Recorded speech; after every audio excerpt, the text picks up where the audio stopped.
I'm bringing forward research I've done in the past, as well as new research, in this series on the Great Lakes region of North America. So far I've looked in depth at cities and places all around the shores of Lake Superior, Lake Michigan, and the Michigan and Ontario sides of Lake Huron, paying particular attention to lighthouses, railroad and streetcar history, waterfalls, wetlands and dunes, interstates and highways, golf courses, airports and racetracks, major corporate players, mines and mining, labor relations, and many other things. I'm going to be taking a close look at Lake Ontario starting in the fifth part of this series, and where I expect to see more of the same kinds of things I've been seeing thus far. In this part of the series, I will be looking at places starting in the Niagara River region and working my way around the New York side of Lake Ontario to the entrance of the St. Lawrence Waterway. As a way of focusing my research, I will be specifically following the location of lighthouses and waterfalls around Lake Ontario, as I did in part 4 of this series around the Ontario side of Lake Huron, as this particular focus has yielded a great deal of information as to what I believe happened here. I believe there was a highly sophisticated and highly controlled hydrological and electrical system throughout the Great Lakes region that was an integral part of the Earth's original energy grid system. And as we go through the information available to find along the way, I will continue to show you exactly why I believe the Great Lakes were formed by the outflow of the waterfalls of the region after the deliberate destruction of the original energy grid, which subsequently destroyed the surface of the earth around key infrastructure of the energy grid, which besides waterfalls included lighthouses, rail infrastructure, and what we know of as forts, and turned the landscape we see today into lakes, dunes, deserts, swamps, bogs, or causing the land to shear off and or become submerged. My name is Michelle Gibson. Lake Ontario is bounded by the province of Ontario on the north, west, and southwest, and by the state of New York on the south and east, with the international border of Canada and the United States spanning across the center of Lake Ontario. Lake Ontario serves as the outlet of the Great Lakes to the Atlantic Ocean via the St. Lawrence River, which comprises the western end of the St. Lawrence Seaway, and its primary inlet is the Niagara River from Lake Erie. According to the information available, the Long Sault Control Dam, along with the Moses Sanders Power Dam, regulates the water level of the lake. What is called the Quebec City-Windsor Corridor, the most densely populated and industrialized region of Canada, runs along the Canadian side of the St. Lawrence River, Lake Ontario, and Lake Erie. With more than 18 million people, it contains roughly half the country's population and 7 of Canada's 12 largest metropolitan areas. Today, Via Rail provides the heaviest passenger train service in Canada in Quebec and Ontario in what is nicknamed the Corridor, on what were previously tracks operated by the Canadian National and Canadian Pacific Railways. The Via Rail Corridor runs mostly along the north shores of Lake Erie and Lake Ontario and alongside the St. Lawrence River. From what I could find out in a search, the Great Lakes have been home to approximately 379 lighthouses, with 200 of them still active, and that Lake Ontario, including the St. Lawrence Seaway, has approximately 53 lighthouses around its shores, including lighthouses in Ontario that are not showing on this map that I will be looking at in this video. With regards to the bathymetry of Lake Ontario, the water depth ranges from the shallow depths of 0 to 100 meters, or 328 feet, extending out quite a distance from the shoreline, and from 150 to 200 meters in deeper parts of the lake, with its deepest point marked by the X at 244 meters or 802 feet. The average depth of Lake Ontario is 86 meters or 283 feet. The relatively shallow waters found throughout the Great Lakes are notorious for shipwrecks, with an estimated somewhere between 6,000 to 10,000 ships and somewhere around 30,000 lives lost. The reasons we are given for the high number of shipwrecks consist of things like severe weather, heavy cargo, and navigational challenges. Lake Ontario is no exception to this, where there are estimates ranging between 270 and 500 shipwrecks, though the total number is not known.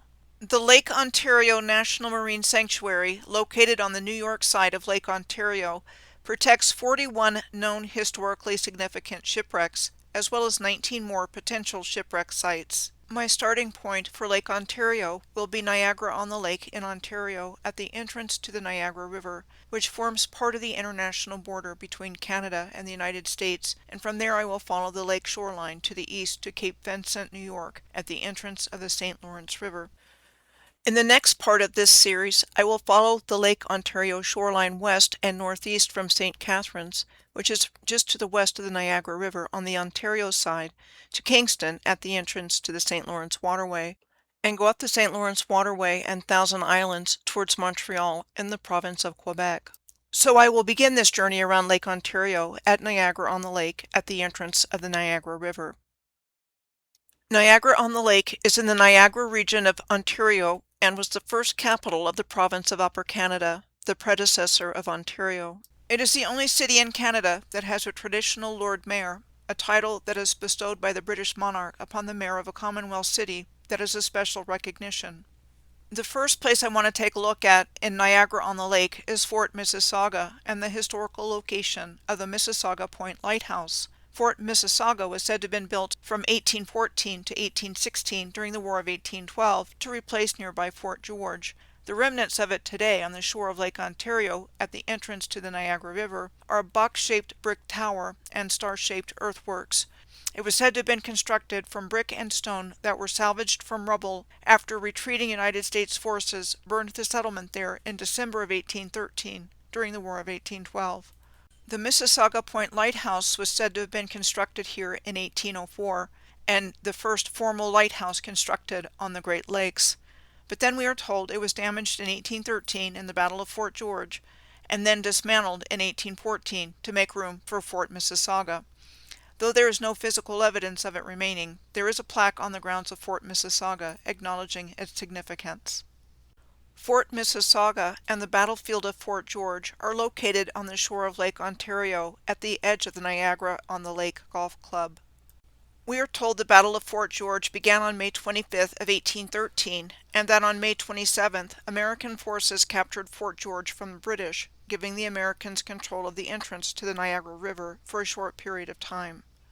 In our historical narrative, it was described as one of the fiercest and most important battles of the War of 1812, but there are no remains of the battle in existence. Interesting, there are what appear to be cut and shaped megalithic stone blocks along the shoreline of the battlefield of Fort George.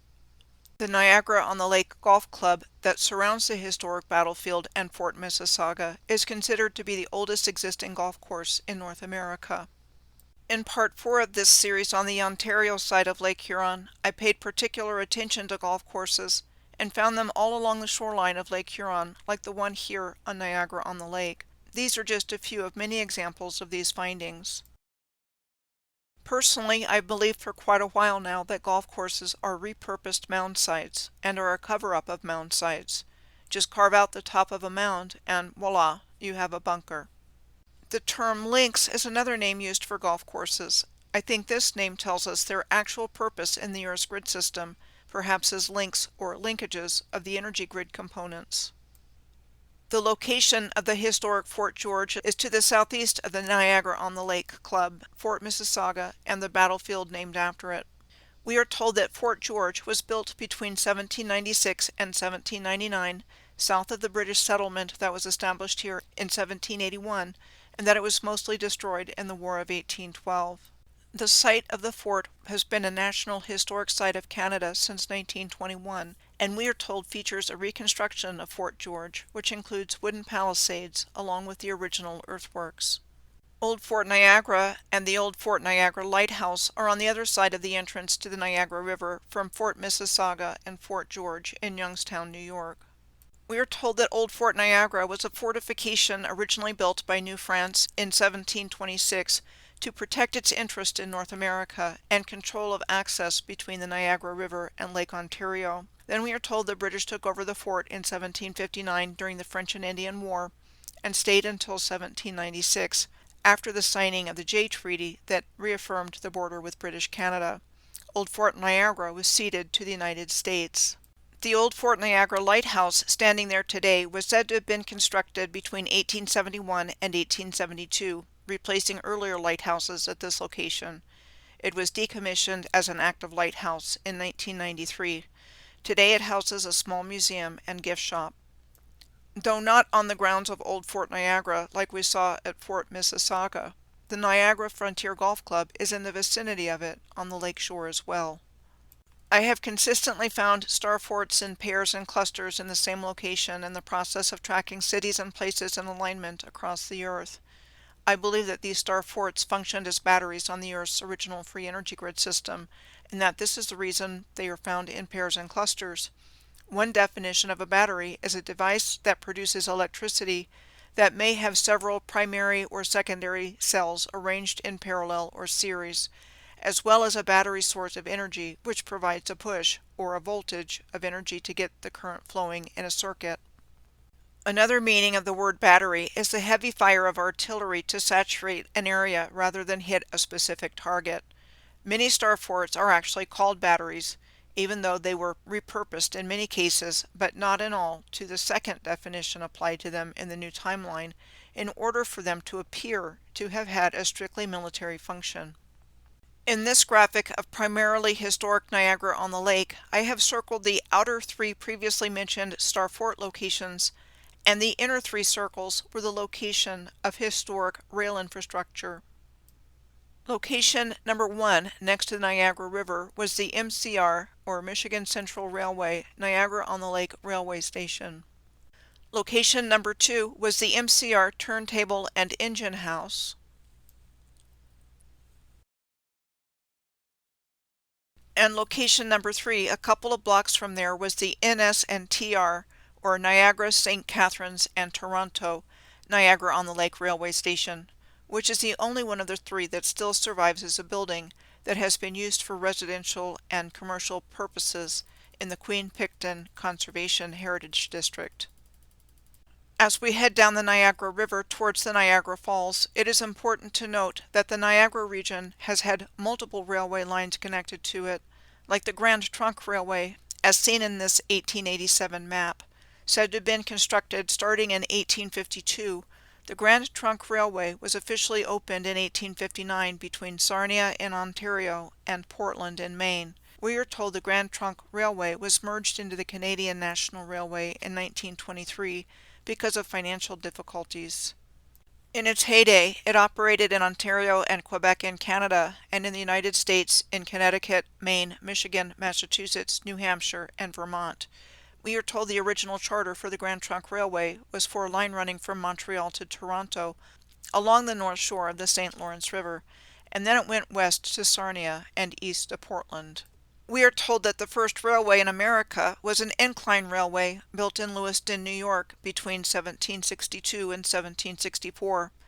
It was called Montresor's Tramway and said to have been designed and built by British engineers at the close of the French and Indian War, which took place between 1756 and 1763, to haul goods up the steep slope at the Niagara River near the Niagara Falls Escarpment at Lewiston.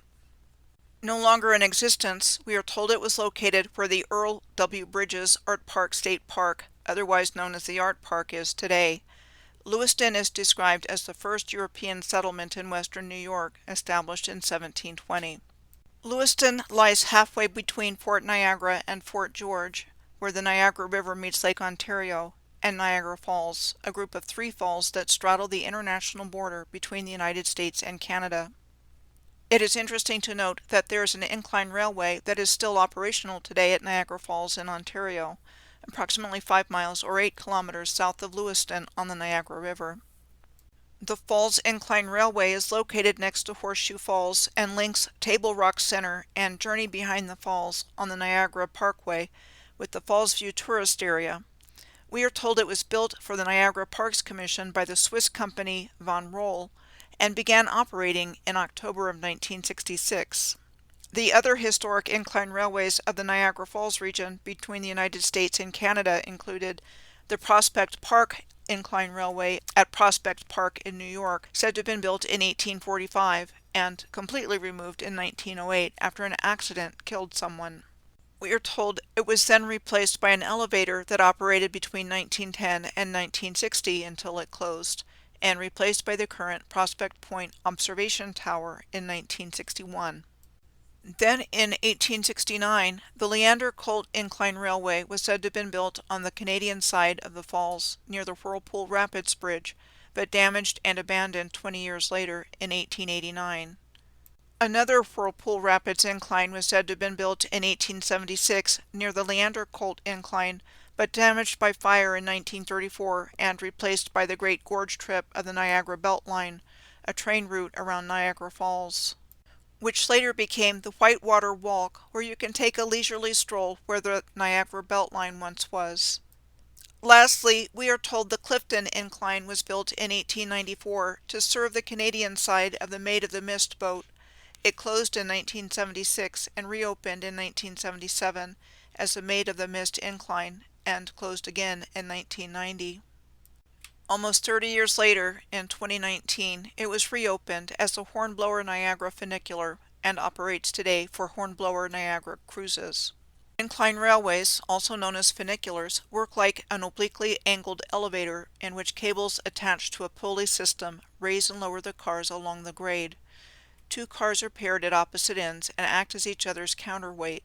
As such, there's not a need for traction between the wheels and rails, and thereby allowing them to scale steep slopes, unlike traditional rail cars. Thing is, there used to be a lot more of them than there are now, and incline railways were a worldwide thing. It seems like the ones that remain are either tourist attractions or not removed because they are an important part of a community's public transportation system. Niagara Falls, the largest waterfall by volume in North America, consists of a group of 3 waterfalls on the Niagara River, spanning the international border between New York and Ontario. Horseshoe Falls in Ontario and Bridal Veil Falls and American Falls in New York. Horseshoe Falls, also known as the Canadian Falls, is the largest of the 3, with approximately 90% of the Niagara River flowing over it. The remaining 10% of the Niagara River falls over the American Falls. And the Bridal Veil Falls, the smallest of the 3, located right next to American Falls. 3,160 tons of water flow over all 3 of the Niagara Falls every second, with water plunging 32 feet or 10 meters every second, hitting the base with 280 tons of force at the American and Bridal Veil Falls and 2,509 tons of force at the Horseshoe Falls. Niagara Falls is capable of producing 4 million kilowatts of electricity, which is shared by the United States and Canada, and is also noteworthy for its present-day and historic hydroelectric and power generation facilities. Queenston in Canada and Lewiston in New York are located at the base of the Niagara Escarpment on either side of the Niagara River.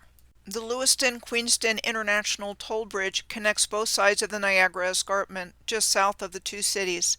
The current bridge was said to have been opened on November 1st of 1962 and connects Interstate 190 in Lewiston and Ontario Highway 405 in Queenston. We are told there were 2 earlier bridges of the same name. The first one was said to have been built in 1851 and was subsequently wrecked by wind in 1864, and a second suspension bridge was constructed that was dismantled when the current bridge was opened. This was a postcard of the second bridge circa 1915. Just below the Lewiston-Queenston Bridge, there are hydroelectric facilities and reservoirs on both sides of the Niagara River. On the Canadian side, the Sir Adam Beck generating stations numbers 1 and 2, and on the American side, the Robert Moses Powerhouse and Lewiston Pump generating station. The Sir Adam Beck generating stations provide a significant portion of Ontario's electricity by diverting water from the Niagara and Welland rivers. We are told station number 1 first opened in 1922 and was the world's largest hydroelectric station at the time of its opening and is still operational today. The Sir Adam Beck generating station number 2 was opened in 1954 and is Ontario Power Generation's largest capacity hydroelectric station. Both stations draw water from the Niagara River above Niagara Falls via a large power canal. A power canal is a canal used for hydraulic power generation. On the American side across the river from the Sir Adam Beck generating stations, the current Robert Moses Power Station was said to have been constructed in the late 1950s and first opened in 1961. The Lewiston Pump Generating Plant is in the Lewiston Dam. We are told the Lewiston Dam was constructed to contain the upper Lewiston Reservoir, which stores water pumped from the forebay of the Robert Moses Power Station. The water in the forebay comes from an underground conduit that goes from the forebay to the Niagara River upstream of the waterfalls. This latest power station was one in a series of power stations at this location in our historical narrative. We are told that the Niagara River and the American Falls were purchased by the Porter brothers and their Porter, Barron and Company in 1805 at a public auction, which included the water rights from the upper rapids below the falls. We are told the company portaged goods from Lake Erie to Lewiston on the Niagara River to ship them east to Lake Ontario, but the opening of the Erie Canal in 1825 made the portage obsolete, and the company's plans for the future were never developed. Then we are told in 1852, Caleb Smith Woodhull and some associates purchased the land and water rights from the heirs of the Porter brothers with the intention to build a canal, and formed the Niagara Falls Hydraulic Company in 1853, but that the canal they started to construct was never completed because of construction costs, and the company went bankrupt. Then in 1856, Stephen N. Allen bought the company and renamed it the Niagara Falls Water Power Company, which was said to have completed the entrance and river portion of the canal by 1857, and that by 1881 a narrow extension at the south end of the basin was completed. Then in 1860, Horace Day bought the company and renamed it the Niagara Falls Canal Company, and finally completed the canal in 1861, but that it could not be used because of the American Civil War. In our narrative, the canal's first customer came in 1875 with Charles Gaskell's Cataract City Milling Company, which used the water in the canal to power the company's flour grist mill.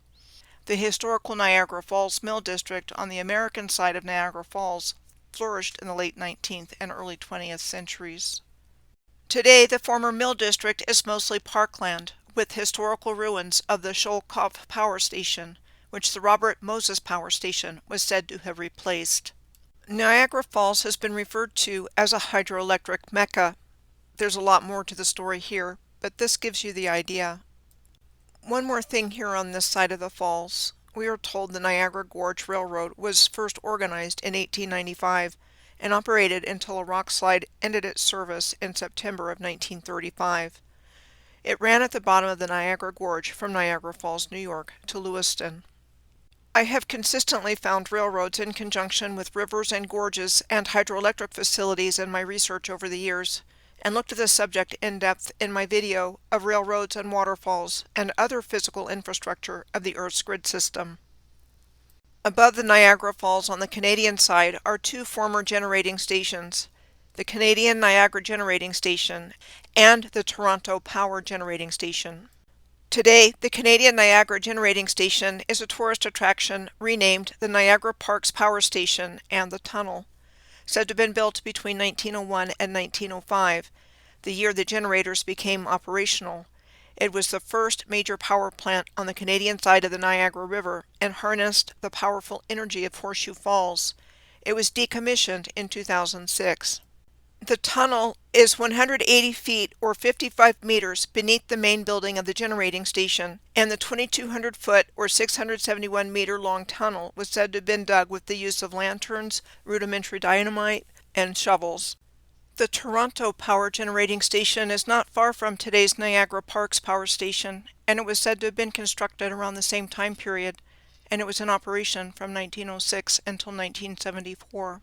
Although it is also owned by Niagara Parks Commission, it has sat vacant ever since, and it has been a destination for urban exploration activities. The same kind of sophisticated hydroelectric and power generation infrastructure is found in the Sioux region of Michigan and Ontario on the St. Mary's River, which connects Lake Superior and Lake Huron. And we'll see it again on the St. Lawrence Seaway. When I saw this map of the region's waterfalls, it struck me how many there are on the Ontario side of Lake Huron and the Georgian Bay, including a series of waterfalls running along the Niagara Escarpment from Niagara Falls. In the course of doing the research for this series on the Great Lakes, I have come to understand deeply that the Georgian Bay of Lake Huron is formed by the Niagara Escarpment. The Niagara Escarpment runs predominantly east to west from New York through Ontario, Michigan, Illinois, and Wisconsin, with a nice half-circle shape attached to a straight line when drawn on a map. As I continue to go through the exploration of Lake Ontario, I will show why I believe this is a significant finding with regard to the Great Lakes of the region that we see today, that we've been taught to believe have always been there, but which I now believe are a relatively recent occurrence and weren't there before, and believe they were created by the outflow of the waterfalls of the region after the deliberate destruction of the original energy grid, which subsequently destroyed the surface of the earth. It is interesting to note what we are told about the origin of the Niagara Escarpment. It is the most prominent of several escarpments in the bedrock running from eastern Wisconsin north through northern Michigan, curving around southern Ontario through the Bruce Peninsula and Manitoulin Island, and other islands in northern Lake Huron, before extending eastwards across the Niagara region between Ontario and New York, and formed over millions of years ago through weather and stream erosion, through rocks of different hardnesses. That's what they tell us, anyway. Grand Island is an island town with a population of 21,389 in the 2020 census, and is the third largest island in the state of New York. It is traversed by Interstate 190 and New York State Route 324. Interstate 190 connects Interstate 90 in Buffalo with the international border at Lewiston, where it crosses the Lewiston-Queenston Bridge, and from there becomes Ontario Highway 405. Interesting to note that parts of Interstate 190 were built along the right-of-ways of the Lehigh Valley Railroad and the Erie Canal. For example, heading north out of Buffalo, Interstate 190 follows the eastern edge of the Black Rock Channel. The Black Rock Channel is 3.5 miles or 5.6 kilometers long and extends from Buffalo Harbor to the Black Rock Lock. The Black Rock Lock allows vessels to bypass rapids on the Niagara River at the outlet of Lake Erie. We are told the first lock was constructed by the U.S. Army Corps of Engineers in 1833 for the Erie Canal, and that it was enlarged in 1913. Heading north from Buffalo, Interstate 190 enters Grand Island across the South Grand Island Bridge across the Niagara River between Tonawanda and Grand Island. The South Grand Island Bridge is a pair of twin two-lane truss arch bridges. Each bridge carries one direction of Interstate 190 and State Route 324. The historic Grand Island Rangefront Lighthouse is located in Grand Isle Village on the Tonawanda Channel to the south of the twin bridges. We are told this lighthouse was originally built in 1917 in tandem with the skeletal range rear lighthouse. The Grand Island Rangefront Lighthouse is not operational, not open to the public, and is located within a private marina. The Tonawanda Channel that this lighthouse is on refers to a critical section of the Erie Canal and is dredged and maintained to allow boat traffic to enter the canal system through the Niagara River, or vice versa. This channel connects the cities of Tonawanda and North Tonawanda and is the western terminus of the modern Erie Canal. The Beaver Island Golf Course is just below the location of the lighthouse at the southern tip of Grand Island. On the northern end of Grand Island, the North Grand Island Bridge is also a pair of twin two-lane truss arch bridges and crosses between Grand Island and the city of Niagara Falls, New York. Each bridge carries one direction of Interstate 190. Interstate 190 and State Route 324 provide access to the Niagara Amusement Park and Splash World at Fantasy Island, close to the center of Grand Island. Still operating as an amusement park, in the years since it first opened as Fantasy Island in 1961, it has had numerous changes in ownership.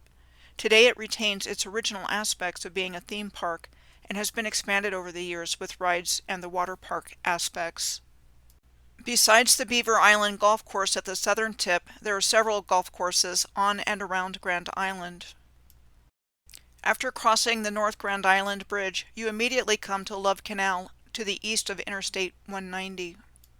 Love Canal, a neighborhood of Niagara Falls, New York, became infamous because of an environmental disaster first reported here in 1977, resulting from a highly toxic landfill. Decades of dumping toxic chemicals harmed residents, from profound health effects to death. We are told the area was cleaned up as a Superfund project over a 21-year period. Today some parts of Love Canal are considered a neighborhood, but that the area is primarily limited to commercial and industrial use. We are told in our historical narrative that work began in 1894 to dig a canal here, but that only 1 mile or 1.6 kilometers of it was completed, and it instead became a dumping ground, at first as a landfill for city trash, but then it was purchased by the Hooker Chemical Company in the 1940s, which used the site to dump 19,842 tons, or 18,000 metric tons, of chemical byproducts from the manufacturing of dyes, perfumes, and solvents for rubber and synthetic resins. The Niagara Falls International Airport is located just north of the historic and present-day Love Canal neighborhood, and more golf courses on the American and Canadian sides of the city of Niagara Falls. The Niagara Speedway is also in a linear relationship a short distance away from the Niagara International Airport. This finding is consistent with airports and present-day or historic racetracks around the world, as I have shared previously, as well as consistently finding this relationship between airports and oval tracks in part 4 of this series on the Ontario side of Lake Huron. Circuit is a word that goes hand in hand with the world of racing, and I think that's what they were on the original energy grid before they were turned into sporting and gambling venues. I believe everything on the original energy grid was a perfectly and precisely placed component in a circuit board. I go into great detail and provide many examples about why I believe this in my video Circuit Board Earth, and we are still using much of the enduring and sophisticated infrastructure of this advanced civilization in the present day.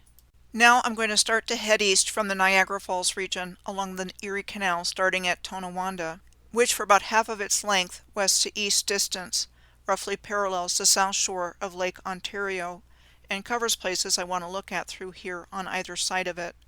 The Erie Canal in New York State runs for 351 miles or 565 kilometers between Lake Erie at Buffalo to the Hudson River near Albany. It was said to have been constructed starting on July 4th of 1817 and first opened on October 26th of 1825. In our historical narrative, the opening of the Erie Canal made it the first navigable waterway connecting the Atlantic region to the Great Lakes and accelerated the settlement of the Great Lakes region and the westward expansion of the United States, as it greatly reduced the cost of transporting people and goods across the Appalachian Mountains. According to what we've been told, the Erie Canal was built during the American Canal Age.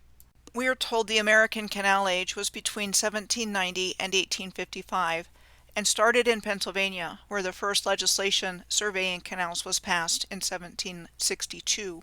Other canals were said to have been built during this time period, included the Union Canal, which was said to have been built between 1792 and 1828, running from Middletown, Pennsylvania to Reading, Pennsylvania. We are told it was closed to use in 1885 because it could not compete with the efficiency of the railroad. We still find sections of the old Union Canal on the Bear Hole Trail of Swatara State Park in Pennsylvania. This section of the Union Canal was said to have been closed after the dam holding the reservoir was washed away by a devastating flood in 1862. Also the Lehigh Canal. We are told the lower section of the Lehigh Canal was built between Easton, Pennsylvania and Mock Chunk, now known as Jim Thorpe, Pennsylvania, with construction said to have been started in 1818 and completed in 1838.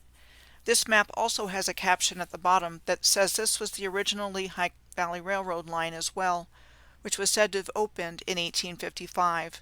This would be the same Lehigh Valley Railway that I mentioned previously that parts of Interstate 190 were built along the right-of-ways for, along with the Erie Canal. This is a view of the Lehigh Canal as it appeared at one time in our history in Bethlehem, Pennsylvania, located along this section in between today's Jim Thorpe and Easton in Pennsylvania. Of the many inconsistencies we are told about canals, one is that after putting all the time, energy, and effort it would have taken to actually build the canals, they quickly became obsolete shortly after construction with the coming of the more efficient railroad, which were coming online concurrently with the canals. And that story is repeated over and over again all over the country. So I'm going to start heading east in New York at the Erie Canal in Tonawanda and look around the penned places here, Lockport, Medina Falls, then northwest up to the 30-mile Point Lighthouse, which is located in Golden Hill State Park on the shore of Lake Ontario, and then in a southerly direction to look at Akron Falls and Indian Falls. First, Tonawanda. Tonawanda is at the northern edge of Erie County, south across the Erie Canal, or Tonawanda Creek, from North Tonawanda, just east of Grand Island and north of Buffalo, as previously mentioned. We are told the area was first settled in 1808, and that it grew slowly until the opening of the Erie Canal in 1825, and the town of Tonawanda was incorporated in 1836. After the opening of the Erie Canal, the railroads soon followed, and by the end of the 19th century, both sides of the canal were utilized as part of the lumber processing industry. This postcard of the canal entrance in Tonawanda was circa 1910, and we are told the section of the Erie Canal from Tonawanda to Buffalo was filled in by 1918. From 1911 to 1992, the Spalding Fiber Company was a major employer in Tonawanda. After its closure, it was left derelict and designated as a brownfield site because of the waste of industrial processes, and the plant was demolished and the site cleaned up in 2010. The historical Kibler High School in Tonawanda was said to have been designed and built in 1925 in the classical revival style, and functioned as a school until 1983, and after that it was turned into senior housing in the mid-2000s. The city of North Tonawanda is in neighboring Niagara County. North Tonawanda was once the largest port on the Great Lakes during the height of the Erie Canal around the mid-1850s to the 1880s for commercial tonnage. There were a number of luxurious mansions on the city's Goundry Street, said to have been built for wealthy bankers and lumber barons who settled here from the earliest days of North Tonawanda. By the 1940s, however, many were shuttered due to high maintenance costs, and many converted into apartments. Another claim to fame of North Tonawanda, besides its nickname the Lumber City, was home of the carousel. North Tonawanda was the birthplace of the Herschel Spillman / Allen Herschel Company, one of America's leading carousel manufacturers, and today is the home of the Herschel Carousel Factory Museum. The Railroad Museum of the Niagara Frontier is in North Tonawanda on Oliver Street in what we are told was a 1923 Erie Railroad station. And like we saw in a number of places on the Ontario side of Lake Huron in the last part of this series, North Tonawanda had a Carnegie Library, which today is the Carnegie Arts Center. The Carnegie Library here was said to have been designed and built in the classical revival style in 1903 with funds provided by Andrew Carnegie.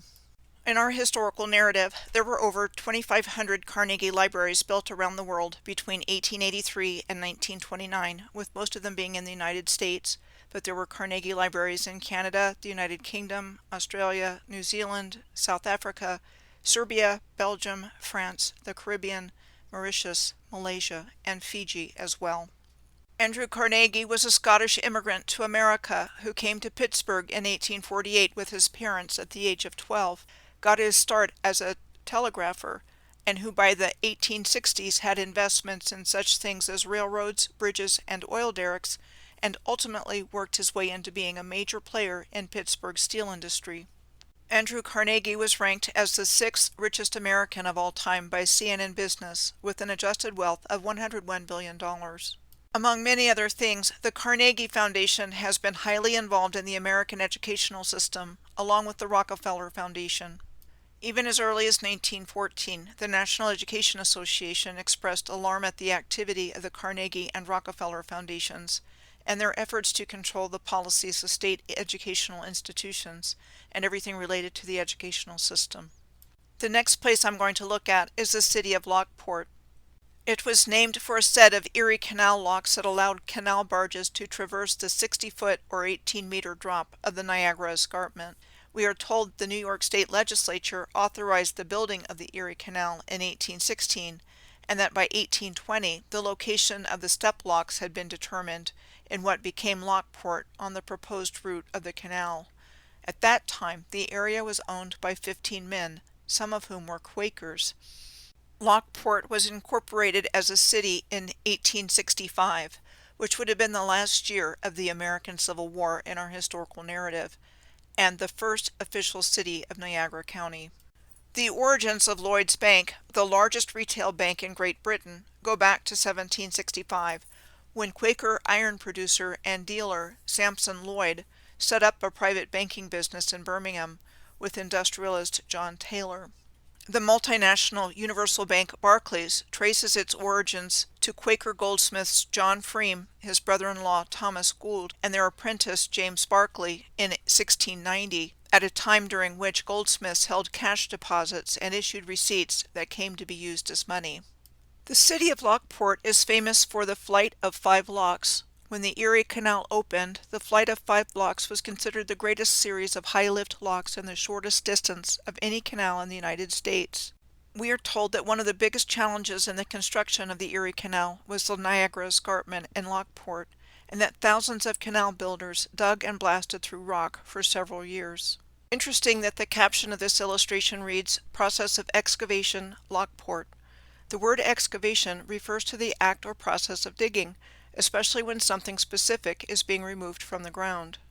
The old City Hall in Lockport was said to have been built in 1864 as a mill, and then became a water pumping plant, and in 1893 the City Hall, which it was until 1974. Today it is home to Lockport's urban winery. The Niagara County Courthouse in Lockport was said to have been originally constructed in 1886 in the Second Empire architectural style, with additions in 1915 through 1917 and 1955 through 1958. The former Union Station in Lockport is an abandoned building today, said to have been constructed in 1889 for the New York Central Railroad in the Romanesque architectural style. It served the New York Central's Falls line, which connected Niagara Falls and Rochester. The station was closed in 1957 when passenger service ended. There is active freight service on the tracks beside the Union Station, which are owned by the Falls Road Railroad, and there has been a limited heritage railroad operation between Lockport and Medina since 2002. The Lockport Cave can refer to one of 2 caverns beneath Lockport. One of the caves was said to have formed naturally, and the other is a hydraulic raceway or water tunnel that was said to have been constructed in the 19th century. What is called the natural cave has been sealed since 1886. The man-made hydraulic raceway, frequently called the Lockport Caves by locals, was said to have been constructed between 1858 and 1900. It has supplied water to local industries for decades and features an underground boat ride tourist attraction. The next place I'm going to look at after Lockport is Medina, which is the location of Medina Falls. Medina Falls on Oak Orchard Creek flow 40 feet or 12 meters under the Erie Canal. Medina is a village in Orleans County, New York, about 10 miles or 16 kilometers south of Lake Ontario. The population was 6,065 in the 2010 census. At the start of the 20th century, it was a thriving industrial town. It was said to have developed after the construction of the Erie Canal, which bends as it passes through Medina. This became the center of businesses that served trade and passenger service on the canal boats of the Erie Canal. Mills went into operation, and apples were harvested in orchards on the fertile land in the surrounding area. The railroad arrived in Medina in 1852 in the form of the Falls Road Railroad, operated by the Rochester, Lockport, and Niagara Falls Railroad, and the Rochester, Lockport, and Buffalo Railroad offered electric streetcar service in Medina. What's left to find out about the city's rail past is found in the Medina Railroad Museum. There's actually a lot more to find in this relatively small village today on the Erie Canal, but this gives you the idea. Next, I'm going to turn my attention to the 30-Mile Point Lighthouse at Golden Hill State Park on the south shore of Lake Ontario, northwest of Medina. The 30-Mile Point Lighthouse was said to have been built in 1875 from hand-carved stone. Its name comes from being located 30 miles east of the Niagara River.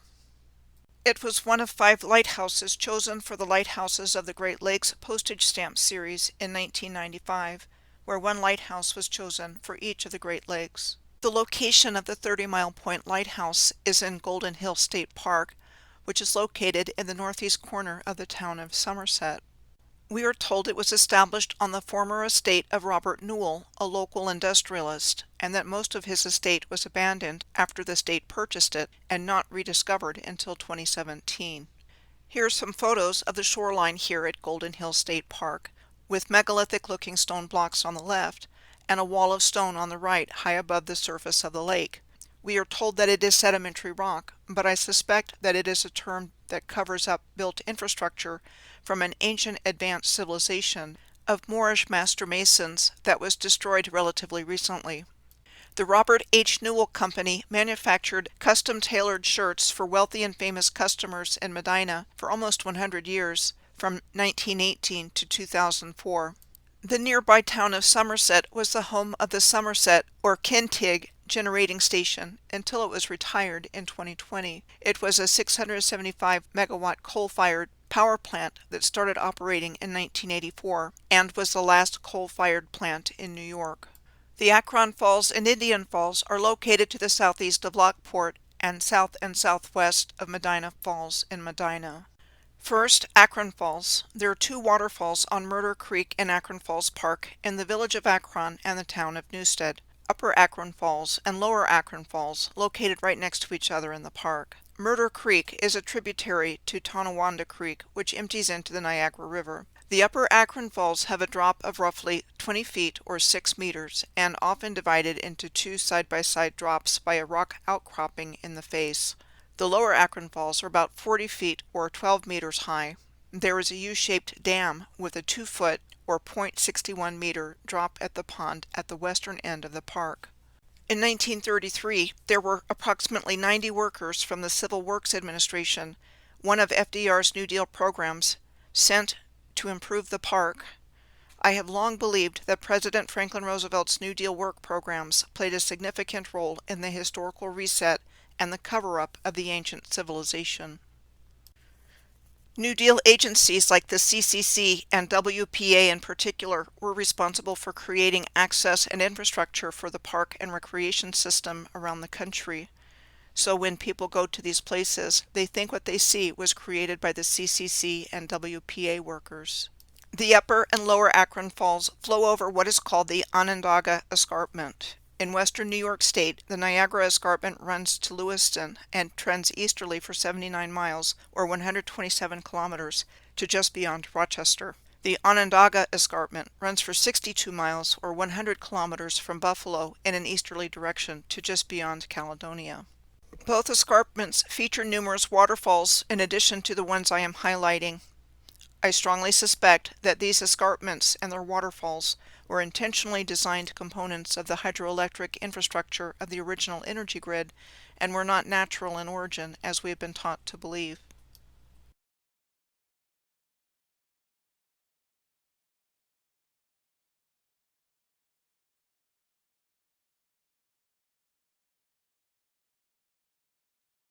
Indian Falls are a short distance to the east of Akron Falls. Indian Falls are a 20-foot or 6-meter cascade on the Tonawanda Creek over the Onondaga Escarpment in the hamlet of Indian Falls, New York, in Genesee County. This is the same Tonawanda Creek on the Erie Canal that divides Tonawanda and North Tonawanda before it empties into the Niagara River at Grand Island, upstream from the Niagara Falls. Indian Falls was in the historical lands of the Seneca Nation, the keeper of the Western Door. The Seneca were among the first 5 nations of the Iroquois Confederacy, also known as the Haudenosaunee, along with the Mohawk, Oneida, Onondaga, and Cayuga. The Haudenosaunee are a confederacy bound by the Great Law of Peace, a constitution that established a representative government and is still in use today. The Tuscarora were accepted into the Confederacy in 1722, and it became known as the Six Nations. In the 21st century, more than 10,000 Seneca have 3 federally recognized tribes. Federally recognized tribes have a government-to-government relationship with the United States government, including tribal sovereignty and eligibility for federal benefits. 2 of them are in New York State, the Seneca Nation of New York, with 5 territories in western New York near Buffalo, and the Tonawanda Seneca Nation. The Seneca Cayuga Nation is in Oklahoma, where their ancestors were relocated from Ohio during the Indian removals in our historical narrative in the period of time between 1830 and 1847. Approximately 1,000 Seneca live in Canada near Brantford, Ontario, at the Six Nations of the Grand River First Nation, which I will be talking about when I get to that side of Lake Ontario in the next part of this series. And the Grand River also has numerous waterfalls along its course, among other waterfalls in the area on the Niagara Escarpment around Hamilton. The next places I'm going to take a look at are Buttermilk Falls, which are east of Indian Falls on the Onondaga Escarpment, and the city of Rochester and the surrounding area on the shore of Lake Ontario have some places I'm going to take a look at to the northeast of Buttermilk Falls, including the Braddock Point Lighthouse, Turtle Rock, the Charlotte Genesee Lighthouse, Seabreeze Amusement Park, and the Lower and High Falls. First, Buttermilk Falls. Buttermilk Falls on Oatka Creek in Leroy, New York, is located on private property and not open to the public. Oatka Creek empties into the Genesee River northeast of Leroy, and the Genesee River flows through Rochester and into Lake Ontario. The unnamed road the Buttermilk Falls are on was at one point a rail line that was part of the Lehigh Valley Line. As I was looking around for information on Buttermilk Falls, I found the Leroy Falls, also on Oatka Creek, on Leroy's Mill Street. Mills powered industry in Leroy through much of its history. They are described as having a wide natural cascade that is 4 feet or 1.22 meters high. Above the cascade is a man-made dam that spans the creek. To the south on Oatka Creek in Leroy is another man-made dam. One of Leroy's claims to fame is being the birthplace of Jell-O in the early 1900s that was invented by a local carpenter who was said to be experimenting with gelatin to create a home remedy. Next, I'm going to head on up to the Rochester area on the Genesee River and take a look around, starting with the Braddock Point Lighthouse on Lake Ontario. The Braddock Point Lighthouse was said to have been constructed sometime around 1895 and lit in 1896, and at that time looked like this. It was constructed with red brick with an octagonal tower. Then we are told the lighthouse was deactivated in 1954, and the U.S. Coast Guard removed the upper two-thirds of the lighthouse due to structural damage. The Coast Guard reactivated the lighthouse in 1999, and it is still an active lighthouse. Since that time, it has been privately owned as a residence, and also operated as a bed and breakfast. It recently sold to new owners in May of 2025, and had been listed for sale on the real estate market for $1.49 million. Turtle Rock, east of the Braddock Point Lighthouse, caught my attention when it showed up just offshore on Google Earth because I'm interested in these kinds of things as evidence of submerged land. I can't find much information about it or a picture of it, except that it is a known hazard to boats. Next, we are told that Charlotte Genesee Lighthouse is an octagonal lighthouse that was built in 1822, and the light was turned off in 1881. The 40-foot or 12-meter tall tower is located at the entrance of the Genesee River and is still an active light as of 2014. It was going to be demolished in 1965, but a local effort saved it from destruction and is today owned by Monroe County and houses a museum. The Charlotte Genesee Lighthouse is part of what is called the Seaway Trail, a national scenic byway of roads and highways that runs for 518 miles or 834 kilometers along Lake Erie, the Niagara River, Lake Ontario, and the St. Lawrence River. On Lake Erie, attractions along the Seaway Trail in Pennsylvania include Prescott Isle State Park and Waldameer Park and Waterworld, which I will be talking about in the Lake Erie segment of this series. In the Rochester area, the presence of the Seabreeze Amusement Park caught my attention, where it is sandwiched between Irondequoit Bay, the Durand Eastman Golf Course, and Lake Ontario, and we've already come across the Niagara Amusement Park and Splash World at Fantasy Island, close to the center of Grand Island, in the Niagara River. The Seabreeze Amusement Park is an historic family amusement park in the Irondequoit suburb of Rochester that is the 4th oldest operating amusement park in the United States and the 13th oldest in the world, having opened in 1879. We are told that in the 1870s, the shore of Lake Ontario became a destination for tourists coming from Rochester, and that in 1879, the Rochester and Lake Ontario Railroad built a rail line from Portland Avenue in Rochester to the Seabreeze neighborhood of the inlet of Irondequoit Bay as its terminus, and subsequently opened a resort for picnics and other summer activities, which opened on August 5th of 1879. The Rochester and Suburban Railway took over park operations after the Rochester and Lake Ontario Railroad went bankrupt. The Rochester and Suburban Railway was a streetcar company, and while there continued to be a lot of ownership mergers and changes over the years, the Seabreeze streetcar line was closed in 1936 because, we are told, of the Great Depression. The Seabreeze Amusement Park is one of the relatively few trolley parks that managed to survive into the present day, though minus the trolleys and probably a few other things. Trolley parks were started in the United States in the 19th century as picnic and recreation areas at the ends of streetcar lines and were precursors to today's amusement parks. By 1919, there were estimated to be between 1,500 and 2,000 such parks. But like what we've already seen, these magnificent trolley parks went the way of the dinosaur, along with countless electric streetcar lines, canals, and railroad lines.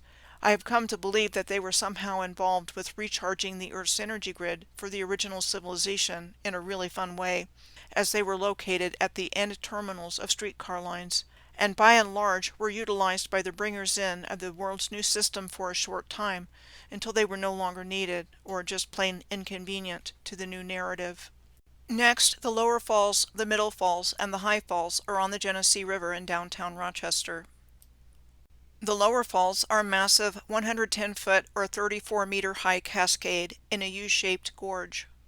The top of the falls is capped with a small dam to keep the flow to the Rochester Gas and Electric Hydroelectric Power Plant reliable. What was once the middle falls was capped with a hydroelectric dam.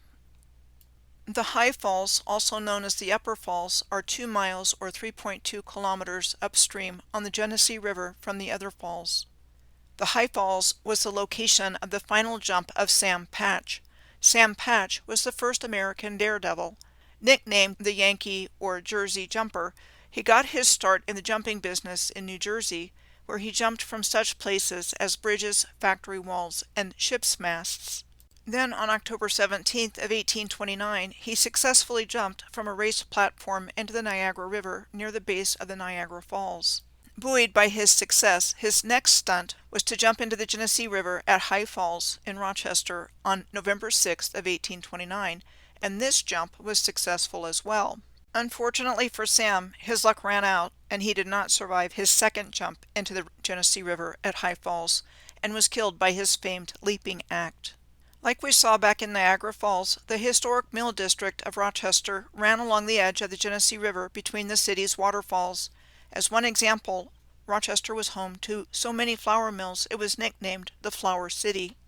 Frederick Law Olmsted was credited with the design of 4 parks in Rochester: Highland Park, the Genesee Valley Park, Maplewood Park, and Seneca Park, which is a zoo. Highland Park was one of the first municipal arboretums in the United States. Among many other things, Highland Park shares a location with a water reservoir. As the story goes, 2 local nurserymen endowed Rochester with 20 acres or 8.1 hectares of land, which became Highland Park in 1888. There are extensive lilac varieties on the grounds, and the park hosts a lilac festival every May. The Rochester Civic Garden Center is housed in what is called the Warner Castle, and offers an extensive horticultural and botanical library to the public. The Warner Castle was said to have been designed by Horatio Gates Warner and built as his private residence in 1854. Warner was a Rochester attorney and newspaper editor. There's what is called a sunken garden behind the castle that today is a popular location for wedding shoots. Sunken gardens are defined as gardens that lie below the surrounding ground level that were popular in the Victorian and Edwardian eras. There's more at Highland Park, but this gives you the idea. Olmsted was also credited with the design of the Genesee Valley Park in 1888, along the shores of the Genesee River. The still in use portion of the Erie Canal, which is the New York State Barge Canal, crosses the Genesee River in the park. There's also a golf course here. The University of Rochester is located right next to the Genesee Valley Park. Maplewood Park and Rose Garden, also attributed to Frederick Law Olmsted, is a linear park that follows the Genesee River from the lower falls to just north of Route 104, ending at the pedestrian bridge over the river. This is where the former mill district of Rochester was located. The Rose Gardens are in the lower Maplewood Park, where you can also see the lower falls and gorge. Lastly, Olmsted was credited with the design of Seneca Park, which is the Seneca Park Zoo. It is located in Irondequoit, where the Seabreeze Amusement Park is located. The park was first opened in 1893, and animals displayed there in a zoo setting in 1894. We tend not to register the megalithic cut-and-shaped stone blocks in the landscape around us because they're not supposed to be there, and assumed to be natural. but once we notice they are there, they are found everywhere. And come to find out, there are waterfalls here too, known as zoo falls, located within the park. I bring the Frederick Law Olmsted parks up because we've already seen his historical presence on Lake Michigan, at the 1893 Chicago World's Fair, and in Milwaukee, Lake Park, and Juneau Park. And I know we're going to see him again in Buffalo on Lake Erie.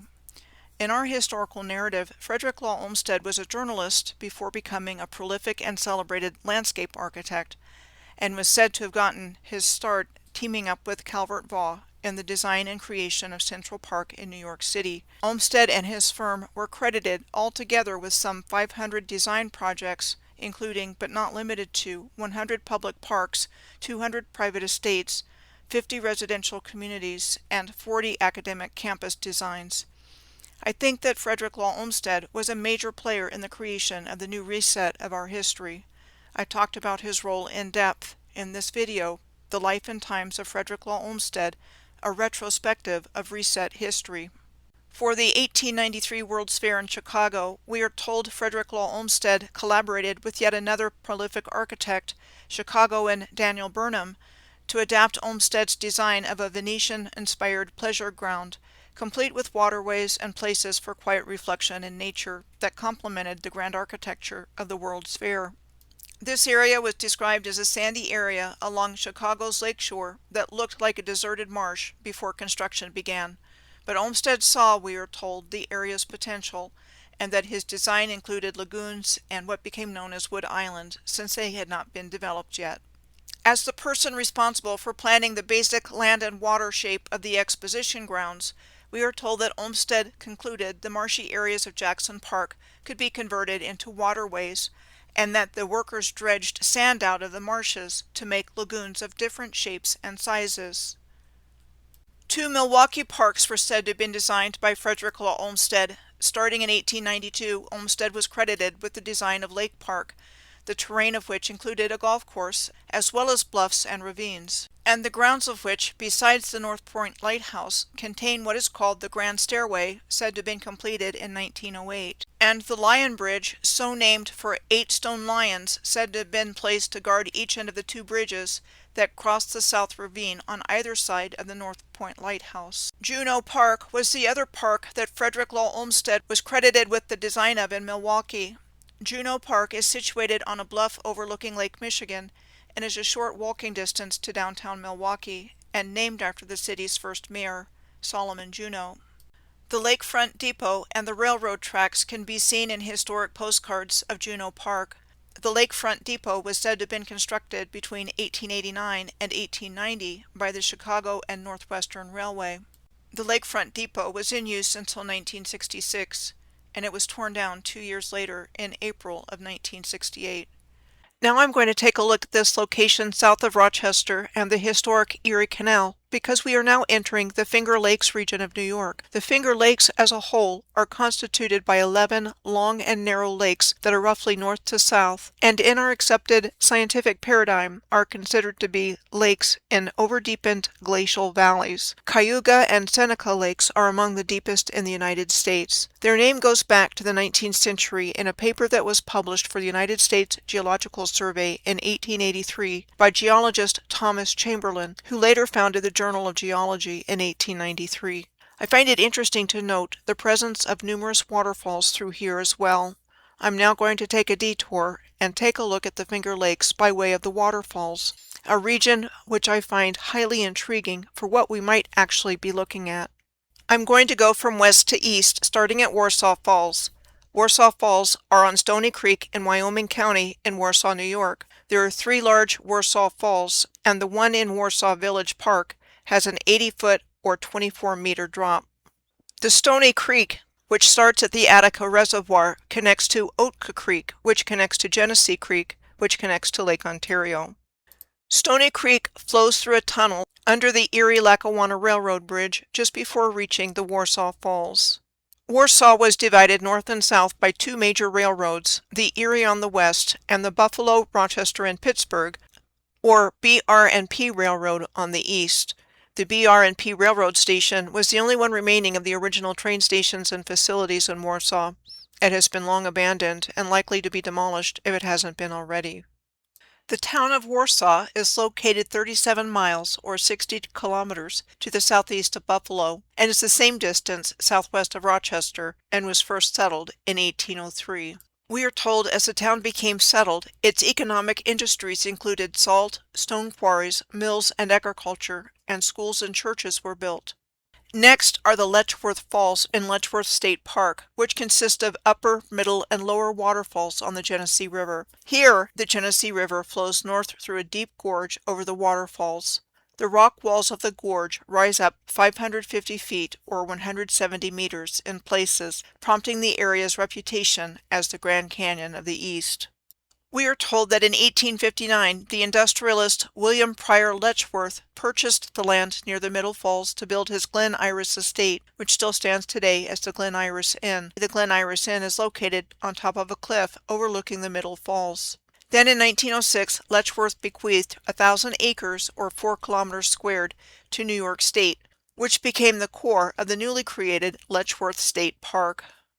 The Genesee Arch Bridge, also known as the Portage Viaduct, an active railroad bridge of the southern tier line of the Norfolk Southern Freight Railroad, crosses over the Genesee River just above the Upper Falls. The Upper Falls are horseshoe-shaped and 70 feet or 21 meters high. We are told that this is the third railroad bridge in this general location. The first was a wooden trestle railroad bridge that was said to have been constructed by the Erie Railroad Company starting in 1851 and first opened in 1852, which would have been 9 years before the start of the American Civil War in 1861. It was said to be the tallest and longest wooden bridge in the world at that time, but sadly it burned down in a tremendous fire on May 6th of 1875. We are then told that immediately after the loss of the first wooden bridge, the Erie Railroad moved quickly to replace the wooden bridge with an iron bridge, with construction starting a month later, on June 8th of 1875, and that the new bridge opened for traffic a little more than a month later, on July 31st of 1875. The Genesee Arch Bridge there today was said to have been constructed between 2015 and 2017 to the south of the 1875 bridge in order to replace it. Like the Upper Falls, the Lower Falls are also 70 feet or 21 meters high. The Lower Falls can be accessed for a different view of them by way of a 100-step stone staircase that goes to the bottom of the gorge. The historic Genesee Valley Canal was located in the vicinity of what is today the Letchworth State Park. The Genesee Valley Canal operated in western New York between 1840 and 1878. It was 124 miles or 200 kilometers long and passed through 106 locks. We are told it was later used by the Genesee Valley Canal Railroad for a period of time. Today it comprises portions of the Genesee Valley Greenway. The historic Genesee Valley Canal converged in Rochester with the Erie Canal. The Letchworth State Park and waterfalls there are located close to the Stony Brook State Park. We are told that Stony Brook State Park in Danville, New York, became a summer tourist destination in the late 19th century following the construction of a railroad in 1883, but that the resort had already fallen into decline by the 1920s, but that the state of New York resurrected the area by acquiring the land and establishing the park in 1928. Originally in the traditional lands of the Seneca Nation, Stony Brook State Park became popular for its rugged gorge, waterfalls, and recreational activities. There are 3 waterfalls in the Stony Brook State Park, the Upper, Middle, and Lower Falls. The Upper Falls are 45 feet or 13.8 meters high. The Middle Falls at Stony Brook State Park are 20 feet or 6 meters high. And the Lower Falls are around 15 feet or 5 meters high. All 3 are accessible for viewing on the 1.5 mile or almost 1 kilometer long East Rim Trail, also known as the Falls Trail, which goes through the gorge and also has stone steps on it. Like the Akron Falls Park on Murder Creek back in the village of Akron and town of Newstead, we are told that the Stony Brook State Park was enhanced in the 1930s by another one of FDR's New Deal programs, in this case the Civilian Conservation Corps and the Works Progress Administration, who were said to have built the hiking trails, bridges, picnic areas, and buildings. The Barnes Creek Gully Falls are to the northeast of Stony Brook State Park on the western side of Canandaigua Lake, the westernmost of the major Finger Lakes. The Barnes Creek Gully Falls are on Barnes Creek. Like we've been seeing all along the way, there are 3 waterfalls here. One of them is in Tonawanda Park, and there are 2 in the same vicinity on private property. Canandaigua Lake is known for its water quality, and in 2013 and 2017 was voted as the best drinking water for the state of New York. The lake's water is well oxygenated and clear. Interesting to note, the Sonnenberg Gardens and Mansion State Park at the northern end of the lake in the city of Canandaigua. We are told the property was once the summer home of Frederick Ferris Thompson and his wife Mary Clark Thompson, whose Clark family was from Canandaigua, including Myron Clark Hawley, the governor of New York State, in 1855. The Thompsons were said to have purchased the Sonnenberg property in 1863 and replaced the farmhouse with a 40-room Queen Anne-style mansion. The original property was said to have about 100 acres or 40 hectares of farmland that were converted into gardens between 1902 and 1919. We are told the Thompsons died childless and that their nephew who inherited the property sold it to the federal government in 1931, who built a veterans hospital on the adjacent farmland, which is still today's Canandaigua VA Medical Center. In 1972, by an act of Congress called the Sonnenberg Bill, the land was transferred from the federal government to a local organization formed to restore and reopen the property, which opened to the public in 1973 and is particularly popular as a wedding venue. The first train arrived in Canandaigua in 1840 as the Rochester-Auburn Railroad. Continuing to grow as a transportation hub through the 19th century, at its height it had 36 trains running daily. The last passenger train ran on May 18th of 1958, and today the Finger Lakes Railroad only runs freight service. There's a railroad marker that tells us about the railroad history here and its importance. There's a mural of the historic train depot on a building across the railroad tracks from the marker.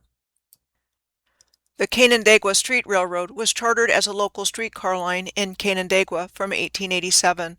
It started out at first being pulled by horses when it first started operating, but was electrified in 1892.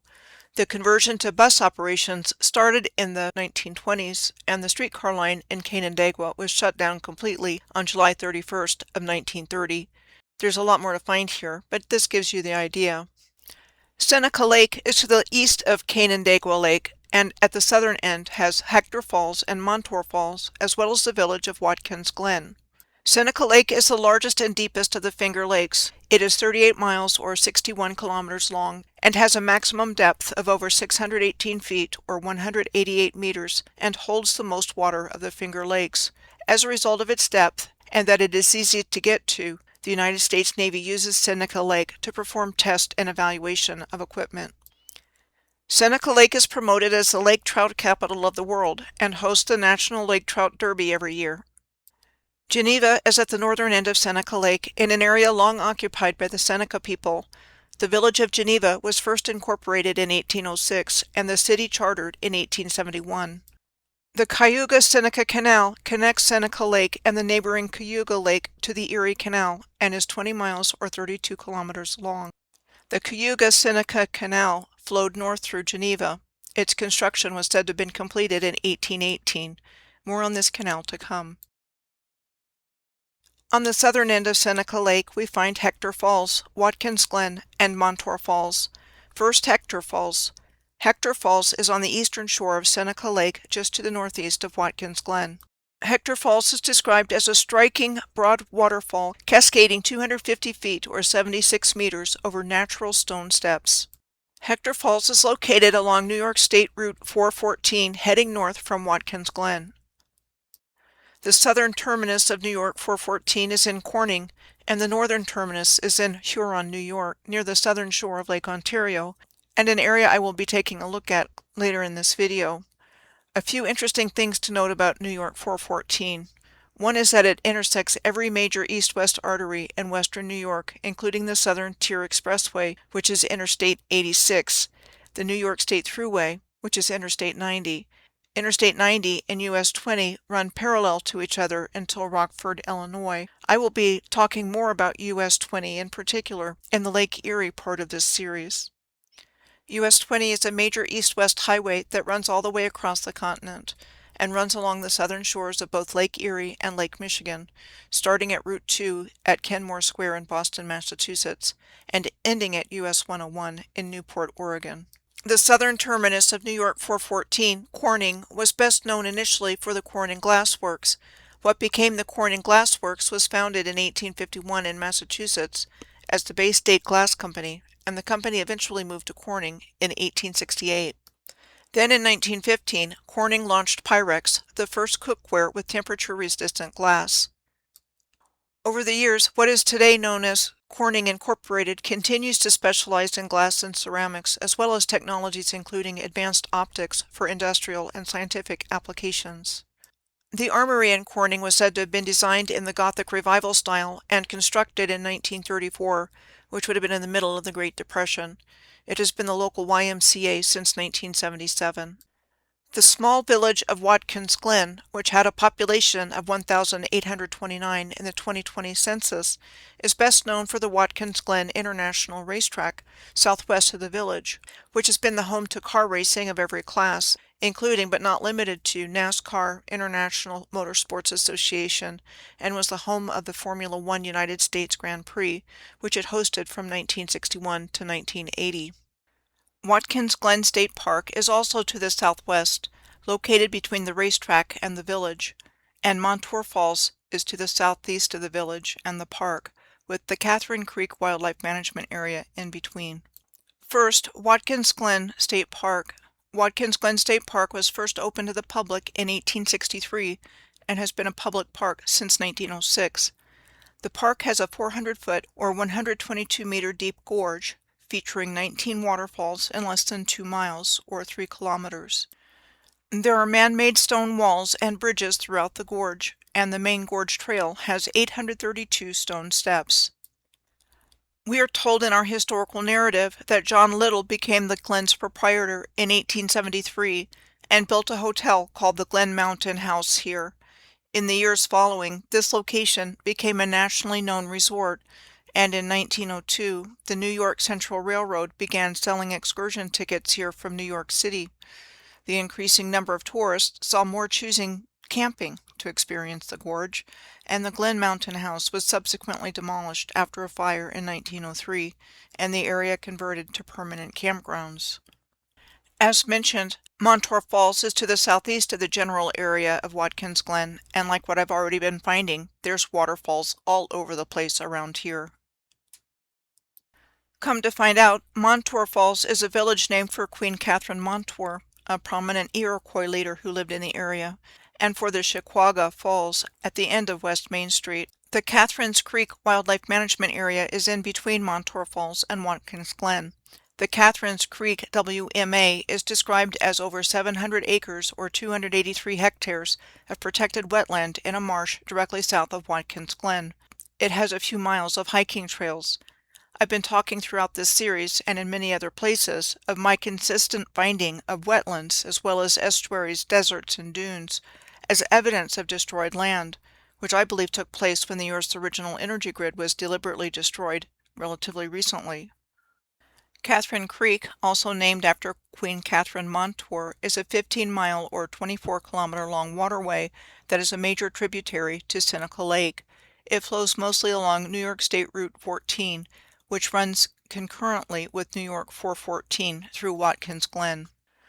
We are told that the Chemung Canal was a former canal in New York that ran through the Catherine Creek Valley from Horseheads to Seneca Lake during the mid-19th century, from 1833 until 1878, and that after the canal closed in 1878, the Pennsylvania Railroad took over much of the canal's right-of-way.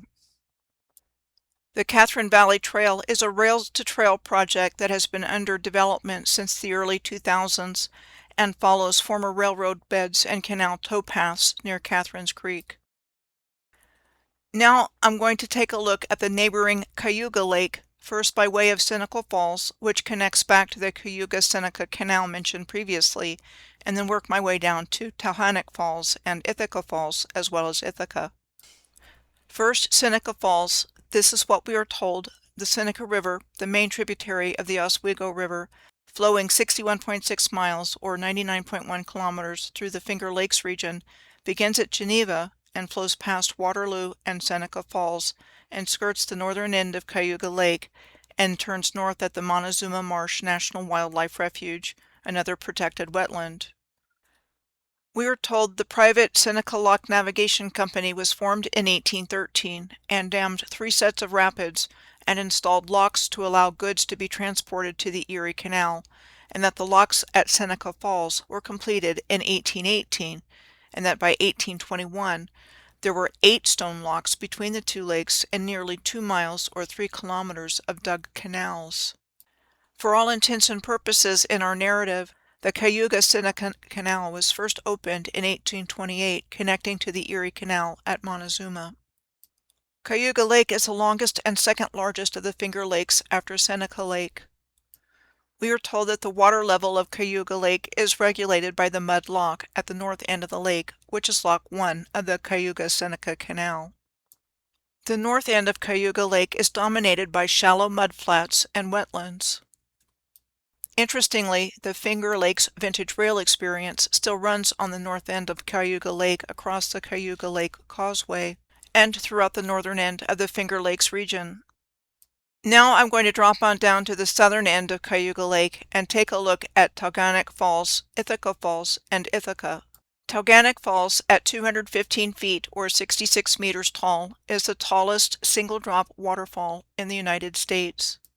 I have long suspected that waterfalls are infrastructure of some kind, and not created by natural forces over vast periods of geological time as we've always been taught. Early on in my research years ago, I studied countless images and videos of waterfalls on the internet, and it appears to me that all of the waterfalls carry the same signature. These examples shown here for Taughannock Falls in New York State on the left, Slap Sopot in Istria, a region shared between Croatia, Slovenia, and Italy in the middle, and in Davao in the Philippines on the right, just scratch the surface of one type of the many types of waterfalls there are available to find in different places around the world. As I looked at waterfalls all over the world, it seemed as if they had a selection of models of waterfalls to choose from small to large. As we have seen throughout this video, there are 3 waterfalls at this location as well.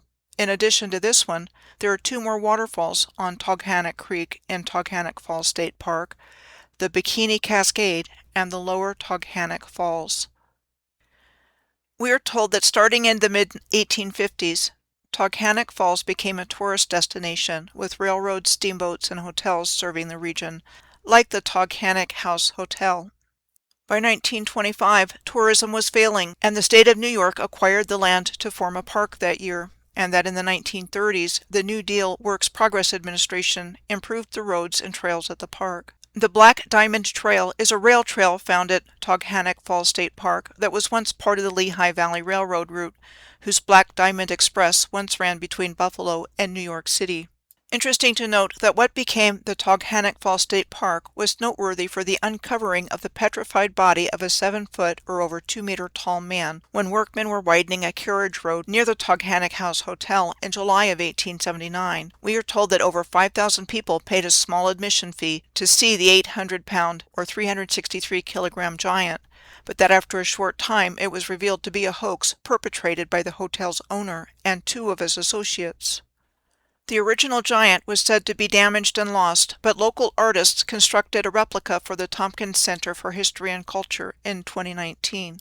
Ithaca is at the southern end of Cayuga Lake, approximately 11 miles or 17 kilometers to the southeast of Taughannock Falls State Park.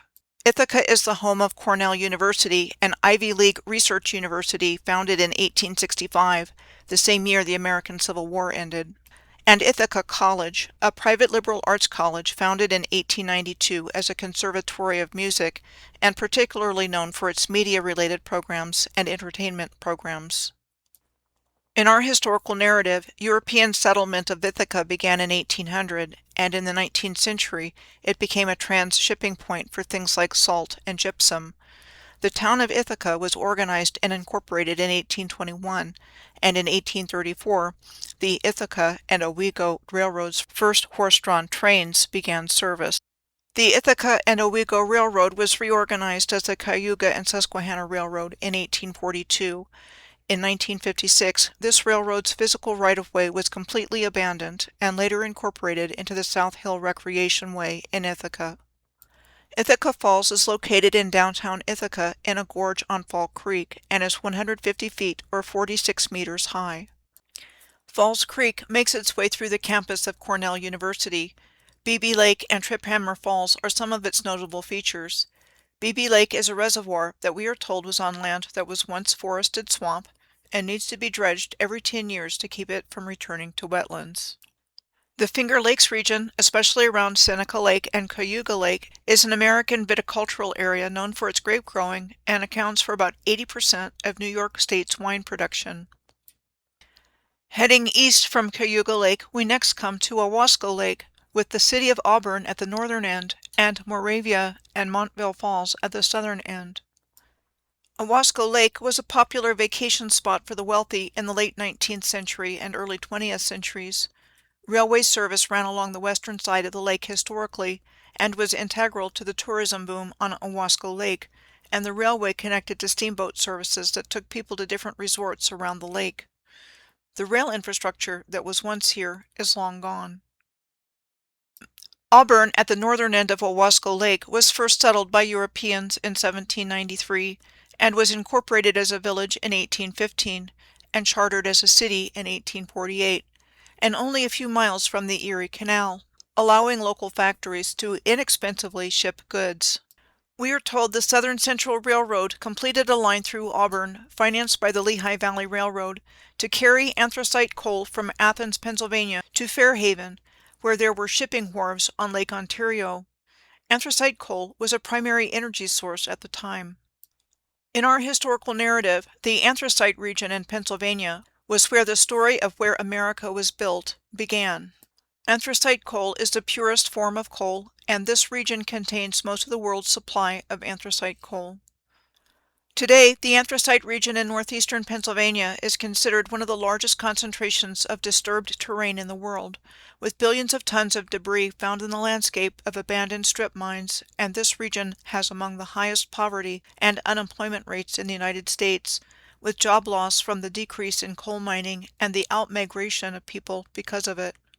I believe the beings behind the deliberately caused cataclysm were shovel-ready to dig enough of the original infrastructure out of the ruined earth so the infrastructure could be used and civilization restarted, which I think started in earnest in the mid to late 1700s and early 1800s. They only used the pre-existing infrastructure until they found replacement fuel sources that could be monetized and controlled by them, and when what remained of the original infrastructure was no longer useful to them, or inconvenient to their agenda, they had it destroyed, discontinued, or abandoned, typically in a very short time after it was said to have been constructed. In the Old World, the power supply for the canal and rail systems would have been the same free energy generated by the Earth's worldwide grid system, and in the New World, they had to use mule and horsepower to be able to utilize the original infrastructure initially until they had replacement fuel sources in place to jumpstart the systems until they could be upgraded to first electricity, then ultimately replaced by gasoline-powered vehicles. The Auburn Prison was said to have been constructed between 1816 and 1817 and was the second prison in New York State. In 1890, it was the site of the first execution by electric chair. It was also the location of the development of what was called the Auburn system. This was a correctional system in which prisoners were housed in solitary confinement in large rectangular buildings and forced to participate in silence in penal labor. The town of Moravia on the other end of Owasco Lake was the birthplace of President Millard Fillmore and the childhood home of John D. Rockefeller. Millard Fillmore was the vice president in the administration of President Zachary Taylor. General Zachary Taylor was a key figure in the Mexican-American War, which took place between 1846 and 1848, and was an invasion of Mexico after the United States annexed Texas in 1845, which Mexico had refused to recognize. Taylor was elected president in 1848, and he died in July of 1850, allegedly after consuming copious amounts of raw fruit and iced milk at a July 4th fundraising event at the Washington Monument, became severely ill with a digestive ailment, and died several days later. So Millard Fillmore became the 13th President of the United States in 1850. Millard Fillmore was also the president who ordered Commodore Matthew Perry to Japan in 1853 to force the opening of the Japanese ports to American trade by any means necessary. John D. Rockefeller's boyhood home was in Moravia, though it was said to burn down in 1924. The discovery of oil in Canada in 1858 in Ontario at Oil Springs near Petrolia, close to Lake Huron, was contemporaneous in time with the discovery of oil in the United States. The petroleum industry in the United States began in earnest in 1859 when Edwin Drake found oil on a piece of leased land near Titusville in what is now called Oil Creek State Park. For this reason, Titusville is called the birthplace of the oil industry, and for a number of years this part of Pennsylvania was the leading oil-producing region in the world. Samuel Keir had established America's first oil refinery in Pittsburgh in 1854 for making lamp oil, just 5 years before oil was found in Titusville. So it certainly appears like the petroleum industry was developed in the 1850s in order to provide a replacement energy technology for the free energy technology of the original civilization. Roughly a decade after the birth of the oil industry at Titusville in 1870, John D. Rockefeller, along with Henry Flagler, an American industrialist and major developer in the state of Florida, founded the Standard Oil Company, an American oil producing, transporting, refining, and marketing company. Oil was used in the form of kerosene throughout the country as a light source and heat source until the introduction of electricity, and as a fuel source for the automobile, with the first gas-powered automobile having been patented by Carl Benz in 1886. John D. Rockefeller Sr., who was born in 1839, was the progenitor of what became the very wealthy Rockefeller family. Rockefeller's wealth soared as kerosene and gasoline grew in importance. At his peak, he controlled 90% of all oil. As quickly as possible, a way was found to replace what remained of the free energy system with their own coal and oil-based system, and in the process make money hand over fist from the total control of the new system. He was considered to be the wealthiest American of all time, as seen in this ranking by CNN Business.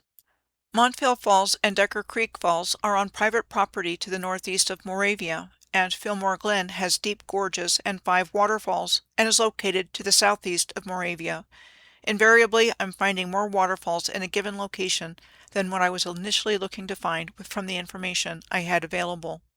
The Decker Creek and Montvale waterfalls are on private property on New York State Route 38, and the landowners do not currently allow access to go see the falls. The Decker Creek Falls have a 9-foot or almost 3-meter cascade and a 6-foot or almost 2-meter cascade, one right after the other.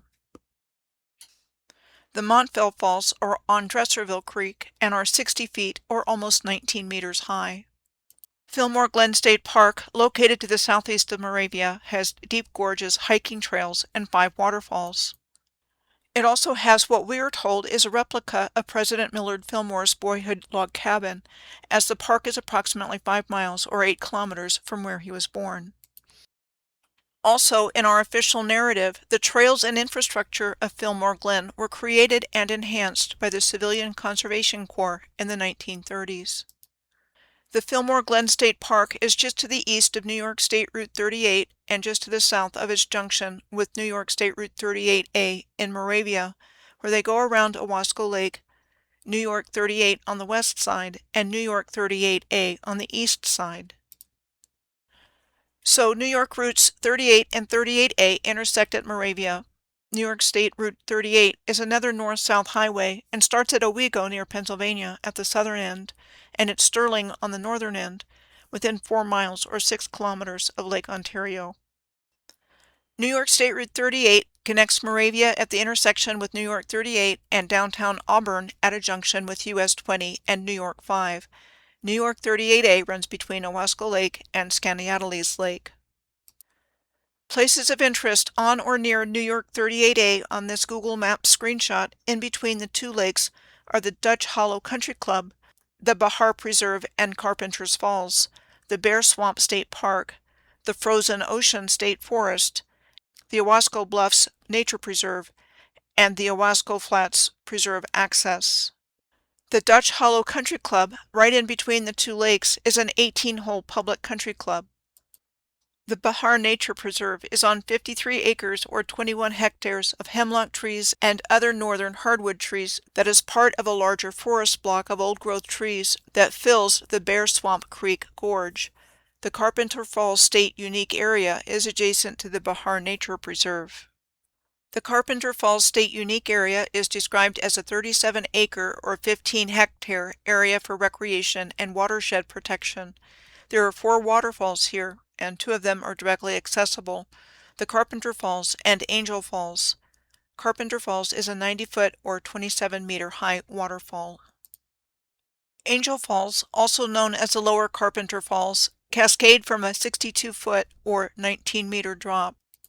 The Bear Swamp State Forest is almost 4,000 acres or 1,600 hectares of forests and wetlands with trails and recreational opportunities.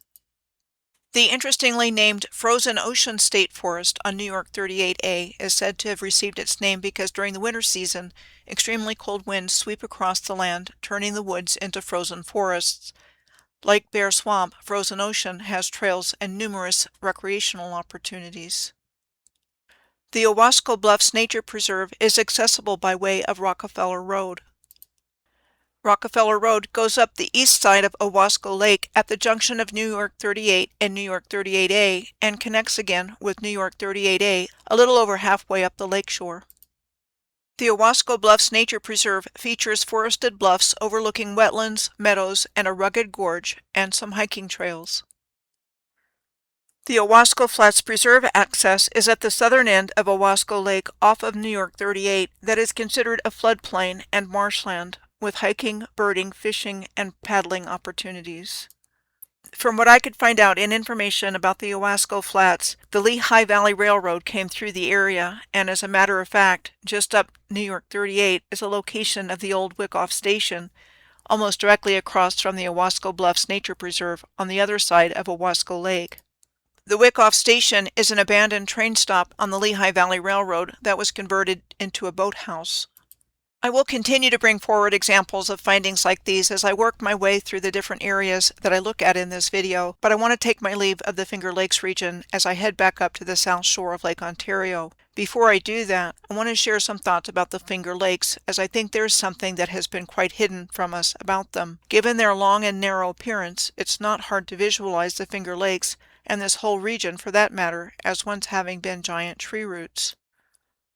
Kawartha Lakes in Ontario on the other side of Lake Ontario have a very similar appearance to the Finger Lakes, which also has a major canal running through this region called the Trent-Severn Waterway.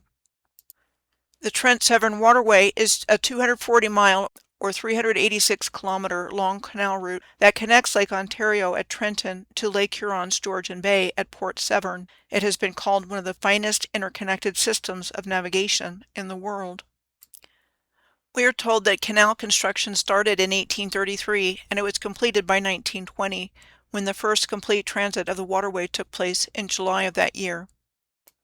I'm taking time on this subject right now because I find this region to have a very intriguing appearance that I don't believe is the result of glacial activity during the last ice age as we've been taught. The issue is when and how what we see in our world came into existence, slowly and over geologic time versus suddenly and catastrophically.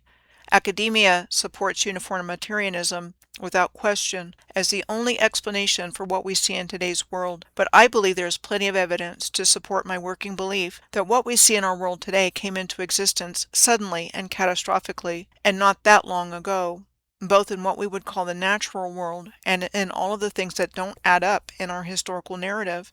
Like, for one example that we've been consistently seeing, why on earth would you go through all the effort of building railroad and streetcar lines, only to abandon and remove them a relatively short time later? This makes no sense.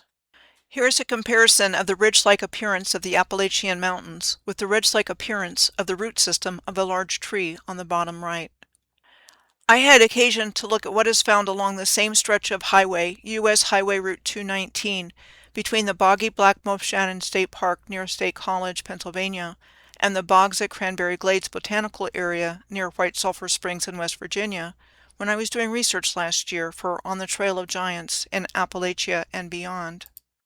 Black Moshannon State Park is the home to the largest reconstituted bog in Pennsylvania, a wetland that accumulates peat as a deposit of dead plant materials, which contains carnivorous plants, orchids, and species typically found further north.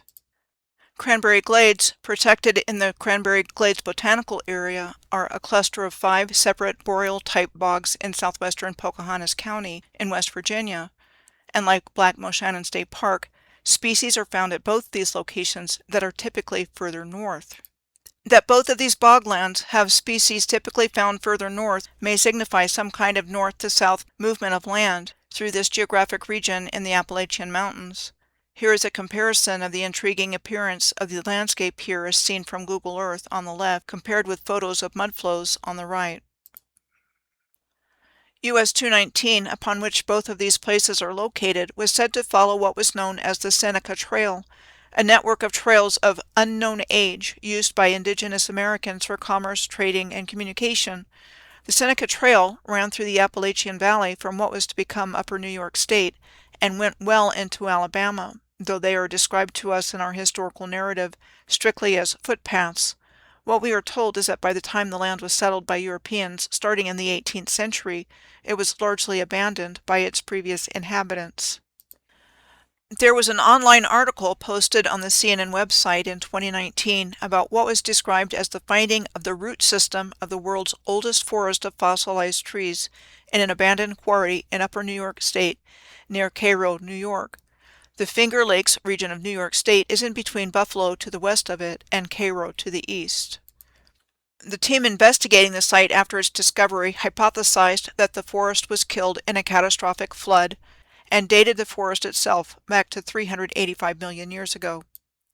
At this point, from my past and present research, I believe it is highly likely that ancient giant trees and the root system emanating from them were an integral part of the Earth's energy grid and ley line system. The original rail lines and canals would have been providing power for the free energy system, and the original architecture and infrastructure would have provided the antiquitech to process and utilize the free energy throughout the worldwide system. The Earth's original free energy grid system was based on exact and precise geometric alignments of cities and places. The controllers have worked very hard not only to remove gigantic trees from our awareness, but they have also removed the Earth's grid system from our collective awareness. I think the giant tree roots are today's highway routes and recreational trails, which has more to do with human energy being harvested from their use, instead of infrastructure creating free energy for the system to use for the benefit of all life everywhere. Now I would like to turn my attention north of where we have been looking in the Finger Lakes region, back to Lake Ontario's south shore, where we come to Sodus Bay, east of the Rochester area. The places I have identified to look at are Sodus Bay, Chimney Bluff State Park, the Sodus Point and Sodus Outer Lighthouses, Huron, the previously mentioned northern terminus of New York State Route 414, and Walcott Falls. First, Sodus Bay. Sodus Bay is one of Lake Ontario's largest embayments and is separated from the lake by a 7,500-foot or 2,286 meter long barrier beach. A barrier beach is defined as a long, low-lying strip of sand and dunes that runs parallel to the mainland, separated from it by a lagoon, marsh, or bay. An embayment is defined as a recess in a coastline forming a bay. The lakeshore marshes are wildlife management areas that spread across this part of Lake Ontario, including the southern end of Sodus Bay. The focus at these locations are wildlife and habitat management and wildlife-dependent recreation. The Chimney Bluff State Park is in the northeast part of the Sodus Bay area. The Chimney Bluffs are described as dramatic rock formations that tower over Lake Ontario in a park with scenic woodland and beach trails, and their formation attributed to glacial settlement that was deposited and shaped by glaciers during the most recent ice age. We are told that the area has been a landmark for many years, including during the Prohibition era when smugglers used it as a landing point when transporting liquor from Canada. The state of New York acquired the land in 1963. A bluff is defined as a steep bank or cliff that is formed by a depositional process. But another meaning of the word bluff is a deception or an attempt to deceive, and it is my belief this is the definition in play here, as a cover-up code word for the destruction of the original infrastructure by calling it instead the result of natural forces. Chimney Bluff springs to mind the Pictured Rocks National Lakeshore on Lake Superior near Munising, Michigan. The Pictured Rocks are described as dramatic, multicolored cliffs with unusual sandstone formations that look suspiciously like ruined or melted infrastructure, like Miner's Castle Rock. Next at Sodus Bay, I'm going to look at the Sodus Point and Sodus Outer lighthouses. What we were told is that the original Sodus Point Lighthouse Tower was constructed out of limestone in 1825, but that the lighthouse was first lit in 1871. It was deactivated in 1901. It is owned by the village of Sodus Point and is a museum today. The Sodus Outer Lighthouse is at the end of the westernmost of two piers that define the channel into Sodus Bay. It was said to have been first established in 1858 with a wooden tower, and that the wooden tower was replaced with the current cast iron structure in 1938, which would have been during the Great Depression.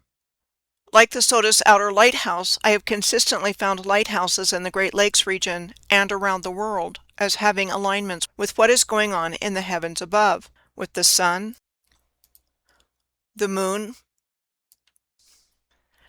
and the Milky Way. Huron is near Sodus Bay, the previously mentioned northern terminus of New York State Route 414. The town of what became Huron was part of the Pulteney Association's purchase of a large portion of western New York in 1792 from the Phelps and Gorham Purchase. The Phelps and Gorham Purchase took place in 1788, where the state of Massachusetts sold its preemptive rights to a large portion of western New York owned by the Seneca Nation, also known as the Genesee Tract, to a syndicate of land developers led by Oliver Phelps and Nathaniel Gorham. What became the town of Huron was created from the town of Walcott in 1826. Walcott was named after American founding father and the 19th governor of Connecticut, Oliver Walcott. From what I was able to find, there was an iron ore bed in Walcott that provided the ore for a blast furnace in Walcott in the first half of the 1800s. Walcott Falls are located in the Walcott Falls Park on Mill Street near the downtown area. The falls are somewhere in the neighborhood of 50 feet or 15 meters high. Mill Street in Walcott was historically significant because it was the location of a sawmill and gristmill complex powered by the waterfalls and a mill pond. These locations are geographically close to the previously mentioned Fairhaven, where we are told the Southern Central Railroad had completed a line through Auburn, financed by the Lehigh Valley Railroad, to carry anthracite coal from Athens, Pennsylvania, to Fairhaven, where there were shipping wharves on Lake Ontario. We are told that the sandbars on Little Sodus Bay were widened and protected by jetties in the middle of the 19th century and improved the shipping capabilities here. The original Fairhaven Range lighthouses were said to have been built in 1872 and torn down in 1945. But the lighthouse keeper's house still stands and is a private residence these days. We are told the Southern Central Railroad served Fairhaven from 1872 until 1887, when it was absorbed by the Lehigh Valley Railroad. Besides the shipment of anthracite coal from Athens, Pennsylvania to Fairhaven, summer tourists arrived by rail from Auburn to enjoy the waterfront parks and beaches. Eventually its use as a port waned and the rail service ended, but the state of New York acquired the land for the Fairhaven Beach State Park in the 1920s, and we are told the park was constructed by the Civilian Conservation Corps in the 1930s. The park covers shoreline bluffs, sandy beaches, and adjoining forest lands, with recreational facilities and an 18-hole golf course. The next place we come to as we go up the southern shore of Lake Ontario is the Oswego area. Oswego promotes itself as the port city of central New York. We are told that the first European settlement here was a British trading post in 1722 at what became Fort Oswego in 1727, but this fort was destroyed in 1756 during the French and Indian War. Besides Fort Oswego, there were two more historic forts here, Fort Ontario and Fort George. Fort Ontario is on the east side of the Oswego River and is preserved in the Fort Ontario State Historic Site, with the current fort said to have been built between 1839 and 1844. There was said to be a fort at this location since 1755, but that it has been destroyed and rebuilt several times during wars throughout its history, including but not limited to the French and Indian War and the War of 1812. The historic location of Fort George on the west side of the Oswego River is Montcalm Park. Fort George was said to have been built in 1755 as an outwork of Fort Oswego, and that it was captured and destroyed along with Fort Oswego by French and Indians under the command of the Marquis de Montcalm in August of 1756, and never rebuilt. The current Oswego West Pier Head Lighthouse was said to have been built in 1934, which was during the Great Depression, to replace an earlier lighthouse that had been constructed in 1880. It is the only lighthouse of 4 in Oswego that is still standing, and is still an active aid to navigation. The Oswego Canal connected Lake Ontario at Oswego to the Erie Canal at Three Rivers, and first opened in 1828. There are a total of 7 locks on the Oswego Canal in its total distance of 23.7 miles, or 38.1 kilometers in length. Oswego was once a hub for several major railroads: the New York Central Railroad, NYC, the Delaware, Lackawanna and Western Railroad, DL&W, and the New York, Ontario and Western Railway, O&W. Today there's only freight rail service through CSX on Oswego's existing rail infrastructure. The Oswego Speedway was said to have been established in 1951 and paved with asphalt in 1952, and that prior to that it was a horse racing track. The Oswego Speedway hosts events like NASCAR races, and is the last track in the world to utilize supermodifieds in its weekly programs. Supermodified racing is for a class of race cars built for short, paved tracks. They are lightweight cars with huge engines and large adjustable wings to keep them grounded at high speeds.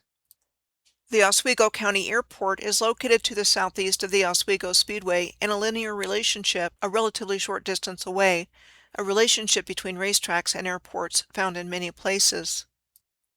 The 9-Mile Point Nuclear Station is just 5 miles or 8 kilometers up the Lake Ontario shore from Oswego in the town of Screba. The 9-Mile Point Nuclear Generating Station and the James A. Fitzpatrick Nuclear Power Plant are at this location.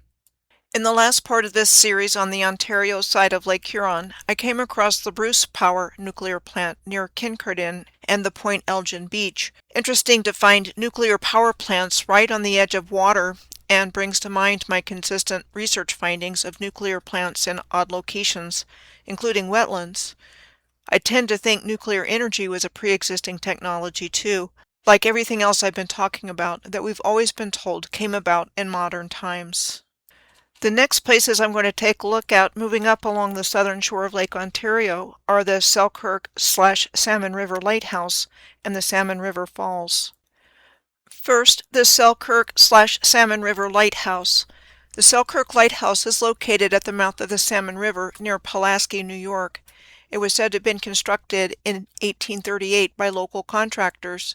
It was originally deactivated in 1858, only 20 years after it was said to have been built, because even though commerce was booming when it was built, a planned canal wasn't built, and Selkirk faded in importance, and a lighthouse beacon was no longer justified.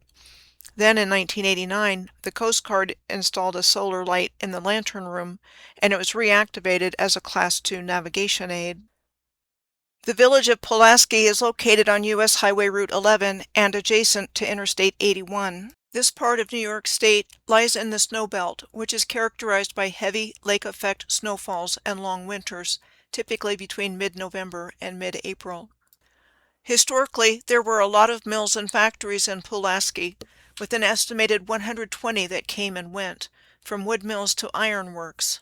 Just a few industrial companies remain today, including Fulton Companies, Healthway, and Scholler Technical Paper. These days, commerce in Pulaski revolves largely around fishing tourism, with its location on the Salmon River. The Salmon River is named for the salmon that return to the river each fall during the salmon run. The Salmon River Falls are 15 miles or 24 kilometers from the entrance of the Salmon River on Lake Ontario in Orwell, New York. The Salmon River Falls are 110 feet or 34 meters high. There have been hydroelectric power facilities developed here, like with the Salmon River Reservoir, said to have been created in 1912, which diverts water from the falls through a 10,000-foot or 3,048-meter long pipeline to the power station at Bennett's Bridge, marked by the red balloon. The Deer Creek Marsh Wildlife Management Area is just to the north of the Salmon River. The Deer Creek Marsh Wildlife Management Area is a combination of wetland bogs, an extensive barrier beach, and sand dune system. Its focus is wildlife management, wildlife habitat management, and wildlife-dependent recreation. As I have said before, I suspect these wetlands, beaches, and sand dunes to be ruined land from the cataclysmic event that took place with the destruction of the original energy grid. As we head up the final stretch of the Lake Ontario shore, these are the places I would like to highlight: the Stony Point Lighthouse, the Galoo Island Lighthouse, the Horse Island Lighthouse, Talcott Falls, the City of Watertown, and the East Charity Shoal, Tibbetts Point, and Cape Vincent Breakwater lighthouses at the entrance of the St. Lawrence Waterway on the New York side, where I will be ending this video. First, the Stony Point Lighthouse. This particular lighthouse was said to have been constructed sometime around 1869. Today it is privately owned and not open to the public, and the light is still maintained by the U.S. Coast Guard. Stony Point is named for rocky ledges that extend from the point for some distance. The current Galoo Island Lighthouse was said to have been constructed sometime between 1820 and 1866 and first lit in 1867. The lighthouse tower was constructed out of gray limestone with a brick lining. The Galoo Island Lighthouse is part of a larger privately owned property. However, the U.S. Coast Guard has an easement to maintain an active light in the tower and small station. The original Horse Island Lighthouse, also known as the Sackett's Harbor Lighthouse, was said to have been constructed in 1831 out of limestone and brick, and we are told today's structure was built sometime between 1870 and 1871.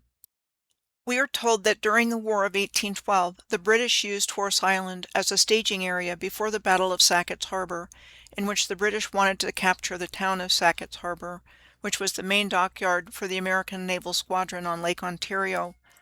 According to our historical narrative, the British were defeated by American forces, though American warships and naval stores were damaged. Fort Tompkin at Sackett's Harbor was said to have been built in 1812, and Fort Pike in 1813, to defend the crucial shipbuilding here at the naval base. The Sackett's Harbor Battlefield State Historic Site commemorates the history of this location as the center of American naval and military activity for the upper St. Lawrence Valley and Lake Ontario during the War of 1812. Next, I'm going to head over to Talcott Falls in the city of Watertown. Talcott Falls is just off of New York State Route 11 in Adams, a short distance south of Watertown. There was an historic sawmill in Adams at one time, like so many places we've seen along the way. The falls are on private land, but viewable from within the highway right-of-way.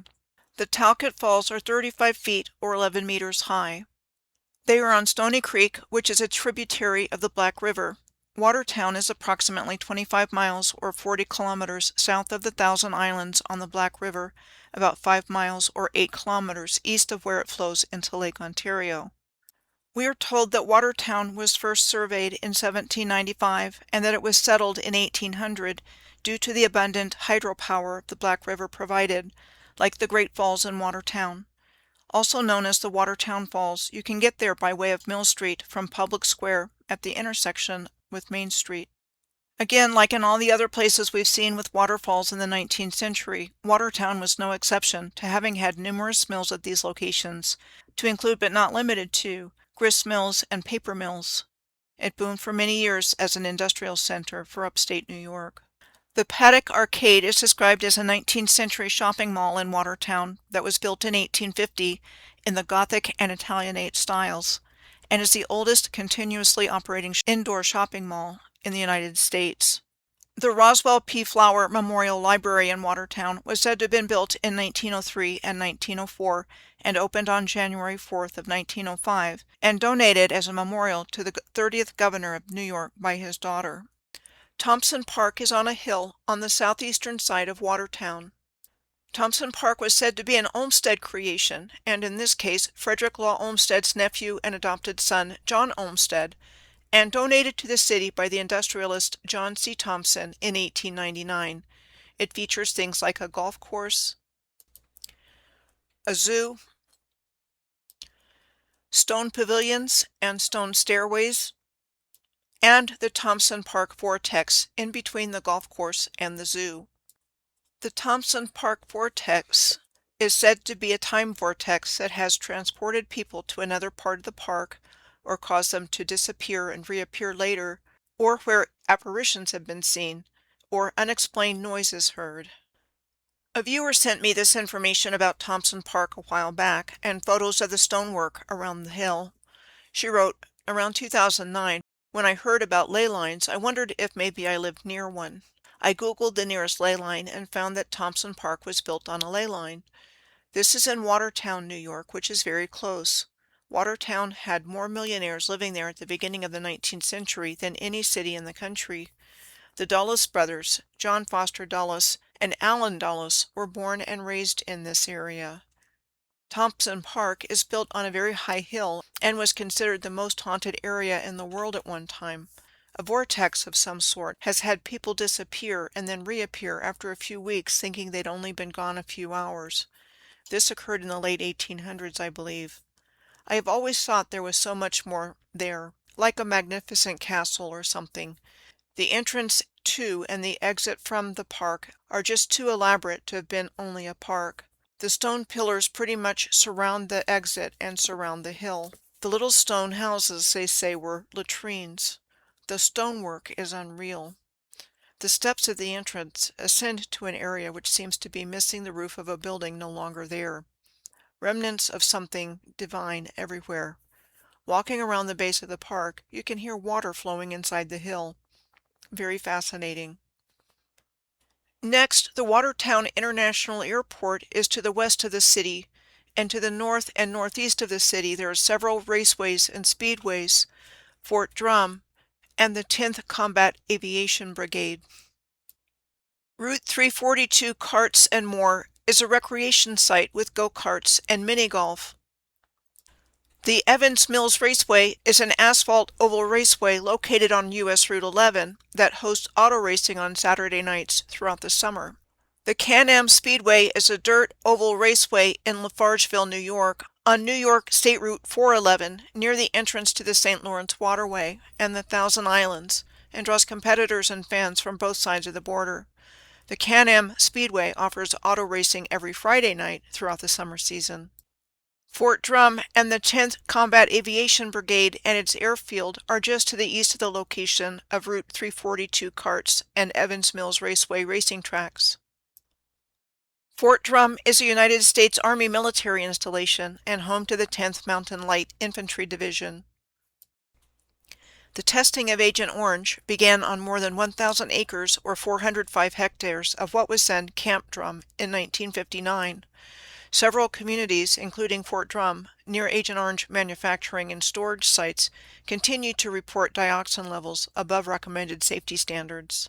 The last places I would like to take a look at here on this side of Lake Ontario are the lighthouses at the mouth of the St. Lawrence Waterway, just a short distance from Watertown. The East Charity Shoal Lighthouse, the Tibbetts Point Lighthouse, and the Cape Vincent Breakwater Lighthouse. The East Charity Shoal Lighthouse is offshore near the St. Lawrence Waterway's entrance to Lake Ontario, south of the city of Kingston in Ontario, and southwest of Wolfe Island, the largest of the Thousand Islands located at the entrance of the waterway. It is located in Jefferson County, New York, near the border with Canada. The tower of the lighthouse was said to have been constructed in 1877 from recast cannon after the Battle of Fort Sumter, which would have been the first battle of the American Civil War, fought in April of 1861 for the Vermilion Light Station in Ohio on the shores of Lake Erie, but we are told that it was removed after it was damaged in an ice storm, and that a replica of the tower was installed at Vermilion in 1991. The Tibbetts Point Lighthouse stands at the entrance of the St. Lawrence Waterway in Cape Vincent, New York, and was said to have been constructed in 1854. It uses the only classic Fresnel lens still in operation on Lake Ontario. Only 70 such lenses are still operational in the United States, with 16 of them being on the Great Lakes. The Tibbetts Point Lighthouse is on the previously mentioned Great Lakes Seaway Trail, like the Charlotte Genesee Lighthouse in the Rochester area, a national scenic byway of roads and highways that runs for 518 miles, or 834 kilometers, along Lake Erie, the Niagara River, Lake Ontario, and the St. Lawrence River. Lastly, the Cape Vincent Breakwater Lighthouse. There is a Cape Vincent Breakwater Lighthouse today at the Town Highway Department on New York State Route 12E.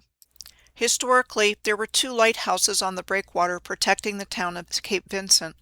This is a 1911 photo of the breakwater lighthouses. The breakwater in the foreground is parallel to the railroad wharf in the background. The breakwater and those lighthouses were said to have been constructed in the time period between 1899 and 1904 and removed from the breakwater in 1951 and replaced with skeletal steel structures. The one Cape Vincent Breakwater Lighthouse landed on New York State Route 12E, and the other became a local men's children's playhouse before it was demolished after falling into disrepair. I'm going to end this video here, and in North America's Great Lakes, Part 6, Lake Ontario from St. Catharines up through the St. Lawrence Waterway in Ontario, I will follow the Lake Ontario shoreline west and northeast from St. Catharines, which is just to the west of the Niagara River on the Ontario side, to Kingston at the entrance to the St. Lawrence Waterway, and go up the St. Lawrence Waterway and Thousand Islands and head towards Montreal in the province of Quebec.